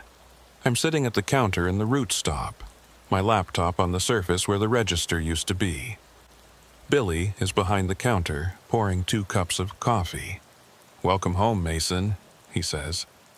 I look around. The station is full now. All those translucent figures have become solid, real. They're going about their business, browsing shelves, pumping gas, drinking coffee. And I recognize some of them. Drivers I've met over the years. Drivers who disappeared. Garrett is here, Linda too, and dozens of others. They all look peaceful, content. Like Billy said, no more struggles, no more loneliness, just the station, just the road. Part of me wants to accept it, to give in. It would be so easy, but I'm not ready. Not yet. I stand up and walk to the door. Billy doesn't try to stop me. "You can leave," he says. But there's nowhere to go. Every road leads back here now. You're part of the system, part of the network. You can drive for eternity, but you'll always end up at this station. I push open the door anyway. Outside, the roads stretch in every direction. I-5, Highway 101, Route 287. Every highway I've ever driven. They spiral and loop and intersect, forming a massive web of asphalt and white lines. My truck is parked outside. The engine is running. I get in, put it in gear, drive. The first loop takes me down what looks like I-5 heading south. The road is perfect. Fresh asphalt, crisp white lines, no potholes or wear. But there are no exits, no mile markers, no other vehicles except the ones I can see in the distance, also driving their eternal loops. I push the accelerator down, 60, 70, 80. The speedometer climbs, but the landscape doesn't change. The same stretch of highway, repeating endlessly, like a video game level that hasn't fully loaded. After what feels like an hour, I see the blue-white neon ahead. The station. I'm back. I don't stop. I keep driving, taking a different road this time. What looks like Highway 101, heading north along the coast. But there's no ocean. Just empty space where the water should be. A void that extends to a horizon that never gets closer. The fuel gauge doesn't move. I've been driving for hours now, but it stays at 3/4 full. The engine never overheats. The tires never wear. Everything is suspended in this perfect, terrible state of eternal function. I see other drivers sometimes. They pass me going the opposite direction, or I pass them. We never make eye contact, never wave. We're all locked in our own private loops, our own personal hells of perpetual motion. One of them looks like my ex-wife, Carla. She's driving a sedan I recognize from when we were married. She stares straight ahead, hands at 10 and 2, expressionless.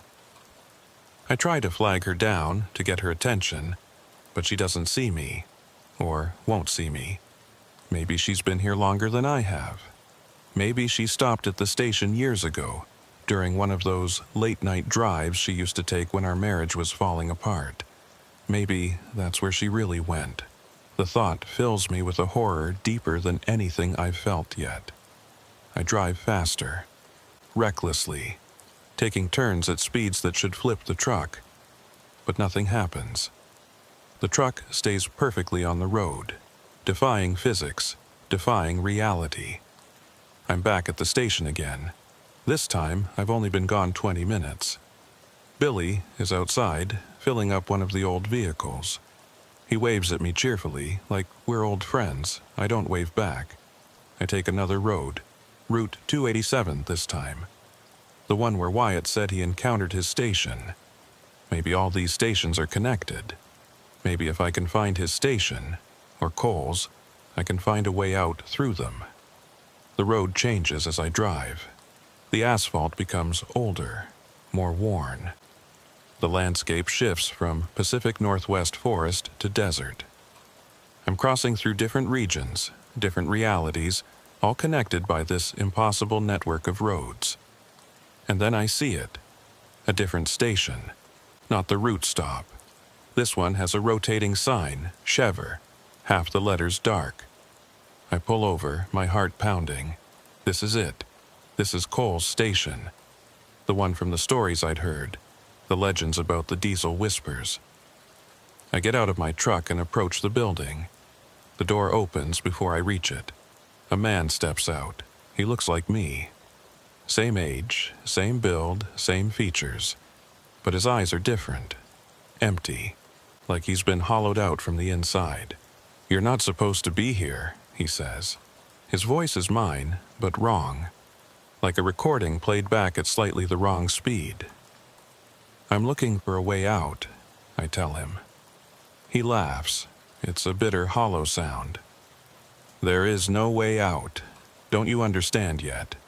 We're not in places anymore. We're in the concept of places. The idea of roads. You can't escape an idea.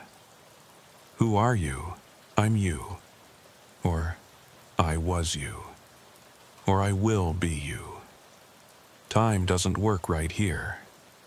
I'm every version of you that ever stopped at a station. Every choice that led you here, every moment of weakness." He steps closer, and you're every version of me that still thinks there's hope. Behind him, I can see into the Chevron station. It's full of MEs. Dozens of them. All going through the motions. All trapped. I run back to my truck and drive. Away from that station. Away from those empty-eyed versions of myself. I don't care where the road leads anymore. I just need to move. But Billy is right. No matter which road I take, I end up back at the route stop. The loop is tightening. The interval's getting shorter. 20 minutes. 15, 10. I'm back at the station again, and this time I don't leave immediately. I sit in my truck, engine idling, trying to think. That's when I notice something. The other vehicles in the lot, they're not just parked. They're sinking. Very slowly, almost imperceptibly, they're sinking into the pavement. Like the station is gradually consuming them, pulling them down into whatever exists beneath this place. My truck is sinking too. The tires are already half buried. I gun the engine and pull forward, feeling the resistance as the asphalt tries to hold me. The truck lurches free, pavement clinging to the tires like tar. I can't stop here, can't park. The moment I stop moving, the station will pull me down, pull me under, make me part of its foundation. So I drive, around and around the parking lot, then back out onto the roads, loop after loop after loop, never stopping, never slowing down more than I have to. The fuel gauge never drops below half a tank now. The station is keeping me fueled, keeping me moving, like a hamster in a wheel, running forever, going nowhere. Hours pass, or days. I can't tell anymore. My watch stopped working. My phone is dead. The laptop battery should have died hours ago, but it's still at 47%, frozen there like everything else in this place. I see Billy occasionally, standing by the pumps, watching me drive past. He doesn't wave anymore, just watches with those eyes that reflect the neon wrong. I see the other drivers too, Garrett, Linda, Carla, all of them trapped in their own loops, their own routes that never end. And I see new arrivals, drivers who just pulled off the highway for the first time, who haven't realized yet that they can't leave. They look confused, scared, like I must have looked on my first visit. I want to warn them, want to tell them to run, to fight, to never accept what this place offers. But I can't stop. If I stop, I sink. And if I sink, I become part of the station, part of the foundation, part of the road itself. So I just drive past them, another ghost on an endless highway, another cautionary tale they won't understand until it's too late. I've been driving for what feels like weeks now. My body should be exhausted. I should be hungry, thirsty, desperate to sleep. But I feel nothing. The station is sustaining me somehow, keeping me functional, keeping me moving. Because that's what it needs. Movement. Energy. The endless circulation of vehicles and fuel and drivers, all feeding into this impossible place, keeping it alive. We're not prisoners. We're the power source. We're what makes the station exist. The realization hits me like a physical blow. This isn't a trap. It's a system, and we're the fuel. I pull over, not at the station, but on one of the roads between roads.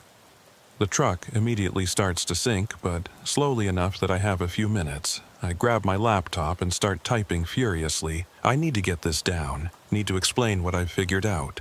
The station isn't a place. It's a parasite. It exists in the spaces between destinations, feeding on the energy of travel itself. Every gallon of fuel we burn, every mile we drive, every moment we spend in transit between here and there, it consumes all of it. And the drivers? We're not just trapped, we're batteries. Our endless driving generates the energy that keeps the station alive, that lets it reach out to new highways, new victims, expanding its network. Billy isn't a person anymore. He's an interface, a friendly face to make the process easier, to help new arrivals accept their fate. And I'm going to become one too. I can feel it happening.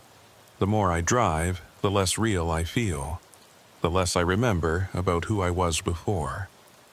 Soon, I'll just be another translucent figure going through the motions, another ghost fueling the machine. The truck has sunk to its axles now. I don't have much time. I look out at the web of roads, the infinite loops of highway stretching in every direction, and I see something I hadn't noticed before. There's a pattern. The roads aren't random.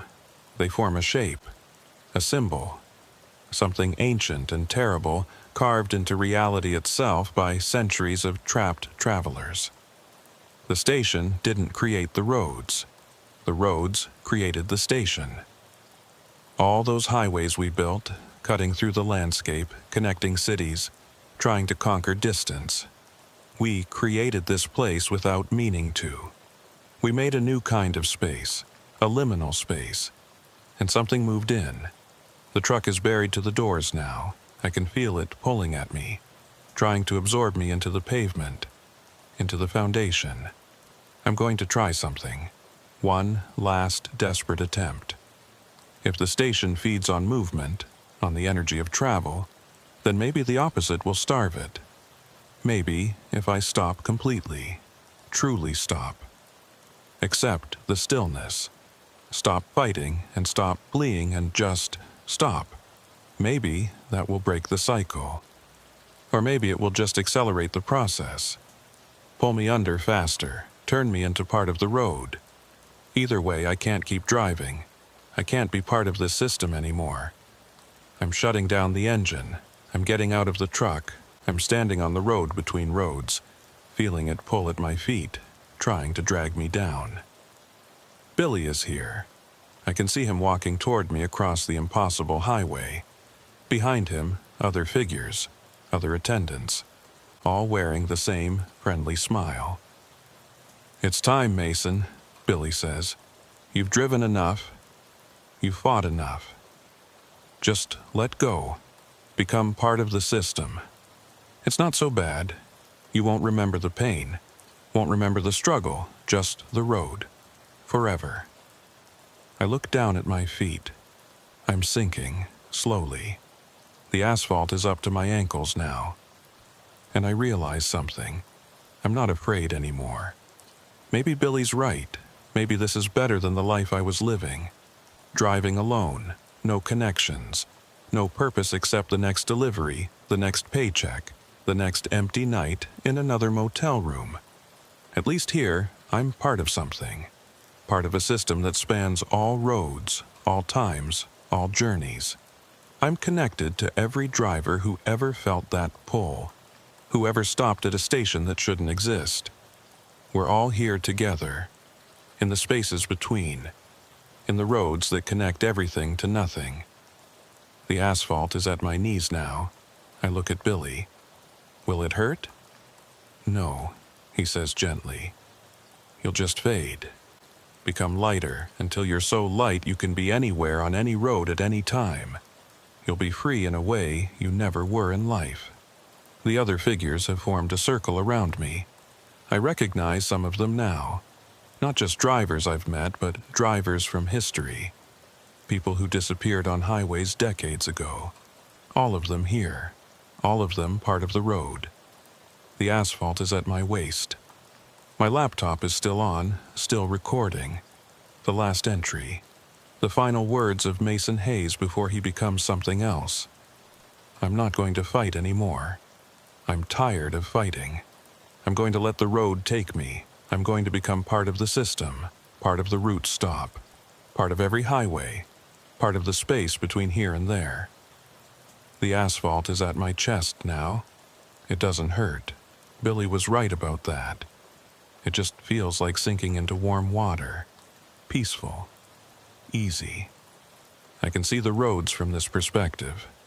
All of them at once, every highway in America, in the world. They form a pattern, a network. And I'm becoming part of it. I can feel other drivers, their thoughts, their routes, their destinations that they'll never reach. We're all connected now, all part of the same system. The asphalt is at my neck. I look at Billy one last time. He's smiling, not a cruel smile, an understanding smile. The smile of someone who's been through this before, who knows what comes next. "Welcome to the route stop," he says. "Your shift begins now." The asphalt closes over my head, and I'm everywhere. I'm on I-5 heading south. I'm on Route 101 along the coast. I'm on Highway 287 through the desert. I'm on every road that ever was or will be. I'm the station, and the station is me. And we are the road, and the road goes on forever. I can see them now. New drivers, taking exits that don't exist, following signs that shouldn't be there, coming to stations that wait in the spaces between. And I understand my role now. I'm not a prisoner, I'm a guide. I'm here to help them transition, to make it easier, to show them that the road never really ends. It just changes form. There's a new arrival at the route stop. A young driver, maybe 25, looking scared and confused. He's asking if anyone's here, if someone can help him. I step out from behind the counter, smile. Pour 2 cups of coffee. "Welcome," I say. "Can I help you find something?" He looks relieved to see me, to see another person. He doesn't know yet that I'm not really a person anymore, that I'm something else, something made of roads and neon and the endless spaces between destinations. "My GPS isn't working," he says, "and I can't find the highway. I just need to get back on the road." I hand him a cup of coffee. The road is all around you, I tell him. You never really left it, and you never will. He doesn't understand yet, but he will. After a few visits, after a few loops, after he realizes he's been driving the same routes over and over, burning fuel that refills itself, chasing destinations that don't exist. He'll understand. They all do eventually.